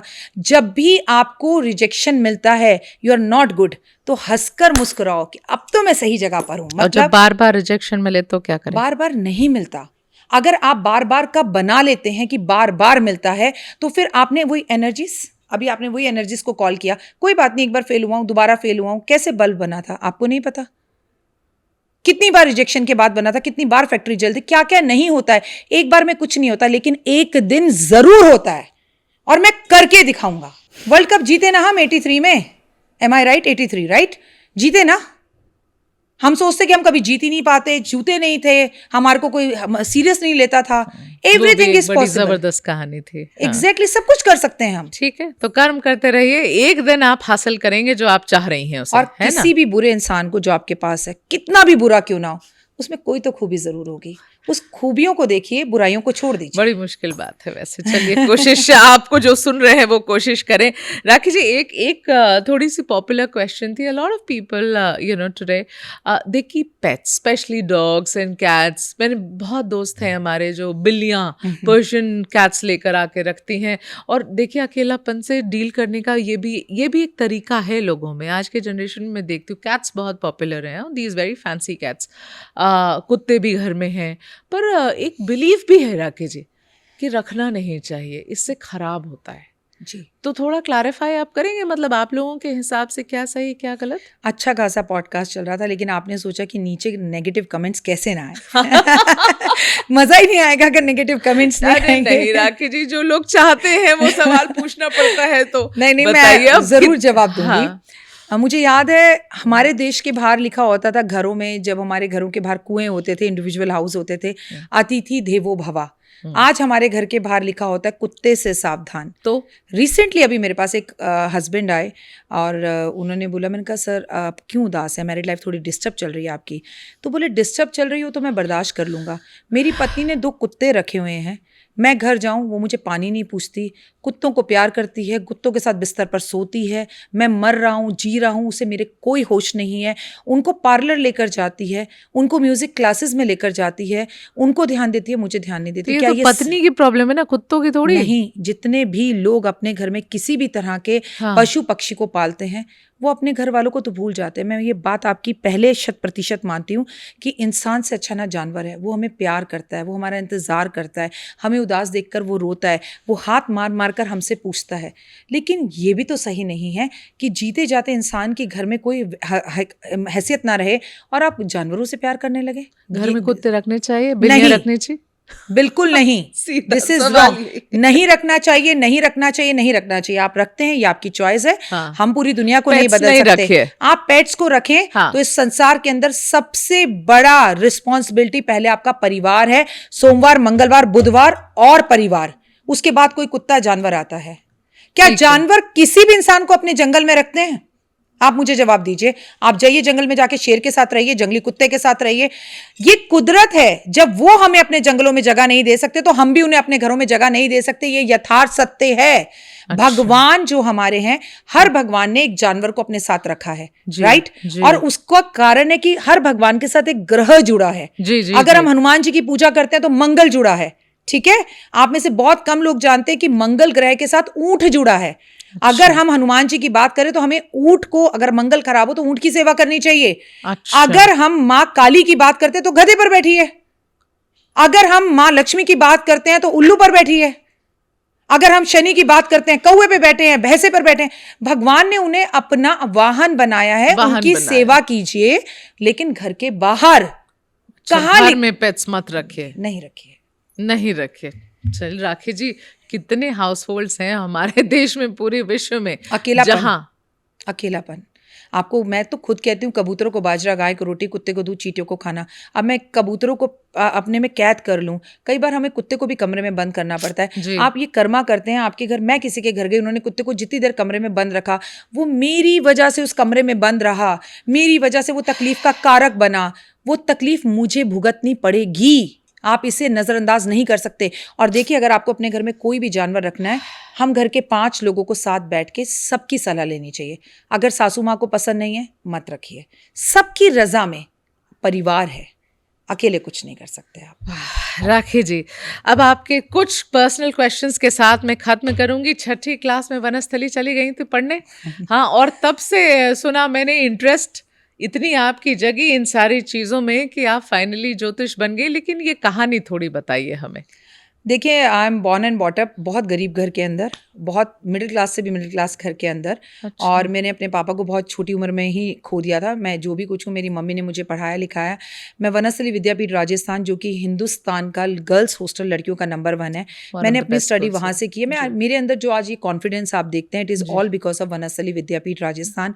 मैं हमेशा ऋणी रहूँगी वनस्थली की। ये जो आप मुझे 4 बजे उठने की आदत देखते हैं, देखिए वहाँ पर 5,000 लड़कियाँ थीं और एक कुआं होता था। हर हॉस्टल में 200, 300 या 500 लड़कियां होती थीं। हम कुएं में से पानी निकालते थे, बाथरूम में नल के नहीं होते थे, और उसके बाद वो बाल्टी भरकर हम लाते थे। वहाँ एक बड़ी सी भट्टी होती थी, उसमें पानी डालते थे, वो गर्म होता था। फिर उसे हम बाथरूम के बाहर, पता लाइन कैसे लगाते थे, अपनी अपनी साबुनदानी को रखकर, जिसकी साबुनदानी का नंबर आता था हम ऐसे नहाते थे। ऐसा उन्होंने हमें खादी पहनाकर, और जितनी भी वो हमें छप्पर वाले घरों में रखते थे, हवा में उड़ जाता था। फिर हमारी वार्डन्स हमें सिखाती थी कि झुग्गी बनाओ, छप्पर बनाओ। आप मुझे किसी भी कंडीशन में रख लीजिए, 4 दिन भूखा रख लीजिए, 2 दिन भूखा रख लीजिए। अब निर्जला एकादशी है, मैं 24 आवर्स का व्रत रखूंगी। सब कुछ मैंने वनस्थली से सीखा। मतलब उन्होंने लड़कियों को लड़की रहने ही नहीं दिया, लड़का बनाकर भेजा। मैं ड्रम बजाती थी, मैं हॉर्स राइडिंग करती थी, मैं ग्लाइडिंग करती थी, मैंने वहाँ स्विमिंग सीखी। ऐसी कोई चीज नहीं है जो मैंने वहां नहीं सीखी। तो ये जो कुएं से सुबह पानी निकाल कर फिर नहाना है, पानी गर्म करके, ऐसा तो होगा नहीं कि वनस्थली नल नहीं लगा सकते थे, नहीं लगा सकते थे। I am talking about 1991। यह तो नहीं था, मगर हम सबके घर में टैप्स था 1991 में, वहां क्यों नहीं था? शायद वो डिसिप्लिन के लिए नहीं था, डिसिप्लिन के लिए था। वो लड़कियों को चीज सिखाने के लिए। इतने बजे आपको नहाकर खाने पर पहुंचना है, अगर आप नहीं पहुंचे तो खाना नहीं मिलेगा जी। वहां पर हिंदू, मुस्लिम, सिख, ईसाई सबके बारे में पढ़ाया जाता था। वहां पर हमें उस जमाने में सलवार कुर्ता पहनाकर चुन्नी को प्रॉपर तरीके से क्रीज के साथ लगाया जाता था। हमें बैंड बजाना सिखाया जाता था। आज जिस तरह का आप देखते हैं कि रस्सी पे चढ़ना, पहाड़ों से कूदना, ये सब हमने करा हुआ है। ये सब हमें सिखाया जाता है। आत्मनिर्भर भारत, आत्मनिर्भर लड़कियां। See, you owe a lot to Banasthali, to your school. Yes. और फिर आपकी जिंदगी आगे बढ़ी, और ये तो 2 स्टेट्स वाली कहानी सुनी मैंने आपकी लव लाइफ की। थोड़ा बताएं Rakhi ji. And I mean, I was told by my colleague it's because of your husband कि आप आई ज्योतिष विद्या में finally. What's the story here? Actually मेरी सिक्स सेंस बहुत तेज थी। मैं जिसको भी जो बोलती थी वो हो जाता था। मैं जिसमें अपने हस्बैंड को बोलती थी, तुम आज धीरे से जाना, मुझे लग रहा है आज तुम्हारा ना चालान होगा। तो मेरे हस्बैंड बोलते थे तुम्हारी सिक्स सेंस बहुत तेज है, तुम ज्योतिष क्यों नहीं पढ़ती, तुम जो कहती हो वो हो जाता है। सो मैंने बोला मैं लर्न करना चाहती हूँ टैरो, और प्लीज मुझे सिखवाओ। तो उन्होंने, I am Punjabi, he is South Indian, he is a Brahmin. So this was a love marriage. I am Punjabi and he is a Bharadwaj गोत्र, उच्च कोटि ब्राह्मण है वो, हैदराबाद तेलुगु ब्राह्मण। वो तेलुगु है, मैं पंजाबी हूँ। हमारी शादी हुई, उन्होंने मुझे एक टैरो कार्ड रीडर के पास ले गए। उन्होंने मुझे जो है टैरो रीडिंग सिखाने के लिए बोला सीखो, और मुझे इतना इंटरेस्ट आया, आप यकीन मानेंगे वो टैरो कार्ड रीडिंग वाली ने मुझे बोला कि आपको 1 हफ्ता लगेगा सीखने में। मैं 2 दिन में सीख के आ गई, जस्ट इन 2 days। क्योंकि कहते हैं ना जिसमें इंटरेस्ट है। उसके बाद मैंने खूब बुक्स पढ़ी। देखिए उस जमाने में ना कोई डिग्री नहीं होती थी, उस जमाने के अंदर ना कोई ऐसे संस्था नहीं होते थे जहाँ पर आप बैठ के पढ़ें। डिग्री विग्री नहीं, देखिए टैरो की तो डिग्री होती ही नहीं है, ज्योतिष शास्त्र। उसके बाद मैंने नागपुर यूनिवर्सिटी से PhD करी है इसके ऊपर, टैरो कार्ड रीडिंग के ऊपर। और मैंने अपने हाथों पर भी टैरो लिखवा रखा है। ये क्या है? इट्स मीन्स कि मेरी जिंदगी है टैरो, मैं जीती हूँ टैरो, मेरी लाइफ है टैरो। तो उसके बाद मैंने जो टैरो पर PhD करी, सीखना, बोलना, और टैरो के बारे में पढ़ना, टैरो को बताना, टैरो को समझना, मैंने टैरो को जी लिया, मैंने अंदर घोल लिया। और मैं बताऊँ टैरो कार्ड रीडिंग कभी सीखने से नहीं आ सकती जितना मैंने समझा। जब आप टेबल पे सारे कार्ड्स खोलते हो तो यूनिवर्स आपके साथ कनेक्ट करती है। सामने वाला इंसान आपसे क्वेश्चन पूछता है, वो एक कार्ड को टच करता है और आप कार्ड निकालते हो और आप बड़ करके बोलना शुरू कर देते हो, और सामने वाला बोलता है हाँ हाँ हाँ हाँ मैडम ये आपको कैसे पता? तो देखिए ये पितरों का आशीर्वाद होता है। जब आप एस्ट्रोलॉजी में आते हैं आपकी भक्ति होती है। फिर मैंने आपसे कहा मैं जीती हूँ, मैं एकादशी की फास्टिंग करती हूँ, मैं शनिवार की फास्टिंग करती हूँ, मैं जितना कर्मा कर सकती हूँ, मैं गीता पढ़ती हूँ, मैं विष्णु सहस्त्र नाम पढ़ती हूँ, मैं सुबह जल्दी उठती हूँ, शिवालय जाती हूँ, गुरुद्वारे जाती हूँ, दान पुण्य में बिलीव करती हूँ। जो कृष्णा कहते हैं कि कर्म कर, खाने से पहले खिला, माता पिता की सेवा कर। अपनी माँ को अपने सर पर बिठा के रखती हूँ। मेरे फादर नहीं है, मेरी माँ ने कह दिया ये मतलब ये। आप मेरी माँ से कभी मिलेंगी तो मेरी माँ का ये कहना है कि मेरी बेटी से बढ़िया दुनिया में कोई बेटी ही नहीं है। तो मेरे को लगता है ये सबसे बड़ा कर्म है, बाकी सब बेकार है। But my parents are happy with me. But you are so much into tarot, Rakhi ji, I must ask you this because you know हमारे भारत में ये कॉन्सेप्ट है, ये धारणा है, हम अपनी कुंडली दिखा लेंगे एक पंडित से, उसे हम बहुत सीरियसली लेंगे। लेकिन टैरो रीडिंग के साथ, मैं आपको सच्ची बता रही हूँ, टैरो रीडिंग के साथ उतनी सीरियसनेस आज भारत में अटैच अभी तक नहीं हो पाई है। Tarot reading is one of the things you do in the passing, पर आप टैरो को बहुत सीरियसली भारत में अभी तक भी ये विदेशी कॉन्सेप्ट है. दिस इज स्टिल अ विदेशी कॉन्सेप्ट. ये हमारे संस्कारों में नहीं आया. But you are so much into tarot, so you really believe that we get our answers from tarot. One of the tarot readers that I used to go to, उन्होंने मुझे बताया कि हम आपको अगले 6 महीने तक की बात बता सकते हैं. उसके आगे ये टैरो में इतनी शक्ति नहीं है इन कार्ड्स में कि 6 महीने की आगे कहानी बता सके. तो आप तो इतनी, आप, मुझे नहीं पता था ये टैरो वैरो, you are so much into it. बताएं. पास्ट और प्रेजेंट भी बताता है टैरो, आपका फ्यूचर भी बताता है टैरो, लेकिन आपको टैरो जीना पड़ता है, उसे अपनी नसों के अंदर घोलना पड़ता है. Okay. एक बात आपको मैं बताती हूँ कि आपने बोला कि टैरो को इतना नहीं मानते, टैरो विदेशी. नहीं नहीं नहीं नहीं, उसको वापस लाइए. आपको याद है जब हम छोटे छोटे होते थे, हमारे मम्मी पापा छोटे छोटे थे, एक तोता वाला, एक तोते का कार्ड निकालता था. वो टैरो ही तो था. उसमें अलग अलग फोटोएं बनी रहती थी, उसे वो पढ़ता था राधा कृष्ण की और प्रेडिक्शन करना शुरू करता था. उसको ढोंगी बोला गया, अरे तोता कैसे भविष्य बताएगा. चला गया विदेश, विदेश से खूबसूरत राजा रानियों की तस्वीर बनकर आ गया और हमने एक्सेप्ट कर लिया. तो आप कह रहे हैं कि टैरो ओरिजिनली इंडियन ही भारत का था, भारत का है, भारत ही जननी है, भारत से ही सब कुछ है, ये भारत की ही संस्कृति है. अच्छा, कहां से बाहर का था, हमारा था. तो जो तोता निकालता था वो आज टैरो रीडर्स करते हैं. It's one and the same thing. Exactly. अच्छा, आप 6 महीने आप किसी के पूरे जीवन के बारे में टैरो से बता सकते हैं, लेकिन आपको हमेशा 6 मंथ्स की प्रेडिक्शंस करनी चाहिए. रीजन पूछिए, चाहे वो कुंडली हो या टैरो. हाँ, क्यों? देखिए, आपकी कुंडली में चंद्रमा एक जगह पर बैठा है, राइट, लेकिन अभी मैंने आपको बोला 7 जून को मंगल अपना राशि परिवर्तन कर रहा है. ठीक है, वो जा रहा है सिंह राशि में. आप समझिए, आपकी कुंडली हो गई, ठीक है, आपके टैरो हो गए, ठीक है. अरे देश काल की भी तो कुंडली होगी. When we talk about Modi ji, अरे मोदी जी के साथ भारत की भी तो कुंडली होगी, पाकिस्तान की भी तो कुंडली होगी. खाली मोदी जी की कुंडली से तो मैं ये भविष्य एग्जैक्टली आप मतलब एबीपी न्यूज मतलब आप में से किसी एक को भी निकाल दे तो शून्य. सबका होना जरूरी है. तो 6 महीने की प्रेडिक्शंस करवाइए, हर 6 महीने बाद अपनी कुंडली दिखाइए, अपना टैरो करवाइए, लेकिन तब करवाइए. देखिए, आप एक डॉक्टर के पास जाएं, उफ मेरी आंख में बहुत दर्द हो रहा है, डॉक्टर क्या कहेगा, ये मेडिसिन आप डालो. जैसे पेरेंट्स आते हैं मेरे पास, आपको सॉरी ये तो मैं नहीं डाल सकती, मेरा बेटा तो ये करेगा नहीं, मेरे हस्बैंड तो ये मानते नहीं. भैया फिर आई क्यों हो?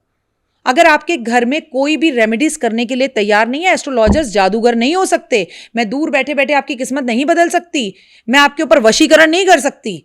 कर्म करने पड़ेंगे. मेरे पास तो भैया तभी आओ. मैं तो कहती हूँ आओ भी मत. इंस्टाग्राम पर मैं वीडियो डाल रही हूँ, फेसबुक पे मैं वीडियो डाल रही हूँ, यूट्यूब पे डाल रही हूँ. पैसे खर्चना क्यों है? वीडियोस देखो और फॉलो करो. वो तो फॉलो करो ना, जल्दी तुम उठो ना. हाँ, पति के पैर तुम छुओ ना, पति को इज्जत दो ना. क्यों नहीं छुओ? देखिए, मुझे मालूम था मैं जैसे ही ये बोलूंगी आप ये बोलेंगी, फिर तो कॉन्सेप्ट ही निकाल दीजिए करवा चौथ का. ओके, हर सुबह उठ के पति के पांव छुओ. मेरा मानना है अगर आपके बॉस बहुत अच्छे हैं और आप वर्क करती हैं तो अपने बॉस के भी पैर छूने चाहिए. Boss is what is your Surya. हाँ? किसी से भी कुछ जीवन में सीखने को मिलता है. अगर मुझे अभी इसी वक्त आपसे कुछ सीखने को मिले. चलिए एक सवाल अगर औरतों के लिए ये एडवाइस है आपकी कि उठ के पति के पाँव छू लो सुबह, तो पति को एडवाइस देंगे कि अपनी बीबी के पाँव छू लो उठ के सुबह? देखिए, मैं संस्कारों की बात करती हूँ ना. बच्चा मेघा जी, एक बात आपको बता दूं, मैं उसी दिन आदमियों को कहूंगी कि पैर छू लो जिस दिन मैं शिव को पार्वती के पैर छूते हुए देखूंगी, जिस दिन मैं विष्णु को लक्ष्मी के पैर छूते हुए देखूंगी, कृष्ण जी को राधा के पैर छूते देखूंगी. तो ये समझेंगे ना राखी जी, आप लोग तो फिर ये इस बात से समझेंगे मैं सनातनी हूँ कि सुनिए ना, कि फिर तो औरतें कम हो गई. अगर आपको ही सुबह उठ के पति के पाँव छूने हैं और भगवान ने, अगर शिव ने पार्वती के पाँव नहीं छुए तो पार्वती कम शिव ज्यादा, ये तो हमारे शास्त्रों में नहीं है. फिर मैं सुबह उठ के या कोई बीवी सुबह उठ के अपने पति के पाँव क्यों छुए? पति क्यों ना छुए उसके पाँव? आपने फिर सवाल का जवाब खुद दिया. नहीं, आपने बताती हूँ कैसे. उसके पाँव आपने कहा कि पत्नी अगर पति के पैर छुए तो छोटी हो गई. हाँ, समर्पण में छोटा कैसे होता है? जब आप प्यार नहीं, जब पत्नी पति को प्यार करती है तो क्या शुरुआत हमेशा पति ही करता है? पत्नी नहीं करती है. नहीं, समर्पण पति से भी उसकी मर्जी है, लेकिन अगर वो करे तो भी आपको छूने नहीं देना चाहिए. देखिए, अगर पति, अच्छा चलिए, यहाँ पर ये तो बेसिक डिफरेंस हो गया. ये बेसिक, मैं आदमी को पुरुष से कम नहीं समझती हूँ, मतलब औरत को पुरुष से कम नहीं समझती, पुरुष को महिला से कम नहीं समझती. ऐसा कोई काम नहीं है जो यहाँ पर खड़े हुए पुरुष नहीं कर सकते और आप और मैं नहीं कर सकते. लेकिन स्टिल यहाँ पर एक काम है जो पुरुष, ये दोनों लड़के यहाँ खड़े हैं, कर सकते हैं और आप मैं नहीं कर सकते. ठीक है, क्या? सुनिए पहले बात सुनिए. हाँ, बोलिए. ये अपने कपड़े यहाँ उतार सकते हैं, मैं और आप नहीं उतार सकते. ओके, ऑलराइट, फिर भगवान ने कहीं कोई पर चीज ये तो तो बनाई कोई नहीं, comparison नहीं हुई कंपैरिजन ना। है। कैसे? ये टेबल उठाकर यहाँ रख सकते हैं आप और मैं, शायद ना रख सके। नहीं नहीं, हम भी रख नहीं पाएंगे। रख पाएंगे, हाँ। डाउट है। लेकिन नहीं, मैं नहीं, आपको सिर्फ राखी इतना जी। बताना चाह रही हूँ, थोड़ी सी शक्ति इन्हें थोड़ा सा आप देखिए। मानती हैं कि औरतों को उठकर सुबह पतियों के पांव छू लेना मैं चाहिए? चाह- You genuinely you believe in this? मैं That's your way of मैंने अपनी looking at मम्मी को life. करते देखा है। हाँ। मैंने शास्त्रों को देखा है। हाँ। मैंने सीता को राम के पांव छूते देखा है, तो मैं मानती हूँ छूने चाहिए। अगर आपकी इनर कॉन्शियस ये बात के लिए अलाउ करती है तो आज कोई के आपको जबरदस्ती करवाता है तो नहीं। आज के जमाने में आप ये कहेंगी कि पतियों को भी सुबह उठकर बीवियों के पांव छू लेने चाहिए? पाँव आप मत छुओ कहेंगे? ना, माथा चूम लो, किस कर लो, कॉम्प्लीमेंट दे दो, बोलो आज मेरी फेवरेट साड़ी पहन के रहना, आज भरता बना के रखना। क्यों नहीं बोलते हो? हर किसी का एक एक तरीका है। अगर आपको लगता है छूने चाहिए, तो मुझे लगता है इससे आपका भाग्य खराब होता है। आपको ऐसा नहीं करना चाहिए और पत्नी को करने भी नहीं देना चाहिए। राखी जी, मेरा आखिरी सवाल आपसे, देखिए इस जवाब पर तो कुछ फंडामेंटल डिफरेंसेस हो गए हम दोनों के बीच में, but then that's okay. I respect you and I am sure you respect my views on this entire issue. लेकिन हम एक आखिरी सवाल, आजकल इंस्टाग्राम का जो जमाना है ना, हर कोई people are hooked on to Instagram and the reels, और रील्स पर डॉक्टर राखी हो या डॉक्टर राखी जैसे और लोग हों, आप लोग वायरल चलते हैं वहाँ। आप लोग की जो आप बताते हैं उपाय करने के लिए, जो अलग अलग आपके सजेशंस होते हैं, वो लोग बहुत कंज्यूम करते हैं। पर मेरा सवाल आपसे ये है राखी जी, जैसे एक दिन किसी ने मुझे एक रील भेजी, क्या भाई उसे उसके पार्टनर के साथ कोई तकलीफ हो रही थी, उसने मुझे ये रील भेजी कि क्या ये करना चाहिए। उस रील में क्या था, मैं देखिए मुझे तो हंसी आई। उस रील में था ऐसा कि आप एक तेज पत्ते पर उस लड़के का नाम लिख दो और शहद के किसी डब्बे में उसे घुसा दो, उसे बंद करके घर के किसी डार्क कोने में रख दो, तो इससे वो लड़का वापस आ जाएगा। मतलब ऑनेस्टली उसको देखकर तो मुझे हंसी आई, मैं हंस भी ली और उसे बोला ये पागलपन बकवास ना करो, उससे बात करो, आना होगा तो आएगा, नहीं आना होगा तो नहीं आएगा। ऐसे हजारों तरीके के रील्स चलते हैं। आप क्या कहें, आपका क्या सजेशन है? लोगों को ये सब मानना चाहिए? इस पे कागज पे लिख दो, उसको बंद करो, उसको रख दो, उसको उस दिन जला देना। अच्छा, हो सकता है कि ये काम करता हो राखी जी, हो सकता है जो लोग इसमें बिलीव करते हैं वो काम करता हो, जो आपके शास्त्र में बिलीव करते हैं काम करता हो, पर ऐसे भी लोग हैं उन्हें लगता है व्हाट नॉनसेंस इज दिस। अरे आपको कहीं सक्सेस चाहिए तो काम करो ना, उसके लिए मेहनत करो, आपको सक्सेस मिलेगी। फिर ये कागज में लिखो, शहद में डालो, उस पर नमक डाल दो, does it work? Yes, it's work. मानो तो मैं गंगा माँ हूं, ना मानो तो महता पानी। लेकिन आपकी एक बात मुझे बहुत अच्छी लगी, वही मैं भी कहूंगी। क्या? मेरा किसी के बिना गुजारा नहीं है ना, मैं तो उसके पैरों में जाके गिर जाऊंगी। तेज पत्ते पे उसका नाम लिखने की जगह, भाई नहीं हो पाएगा तेरे बिना, आजा, that I love you so much, हो गया, गलती थी, नाक रगड़ रही हूँ, बस वापस आ जा। ईगो किस लिए? तेज पत्ता ले आएंगे बाजार जाके, पर सॉरी नहीं बोलेंगे भाई साहब।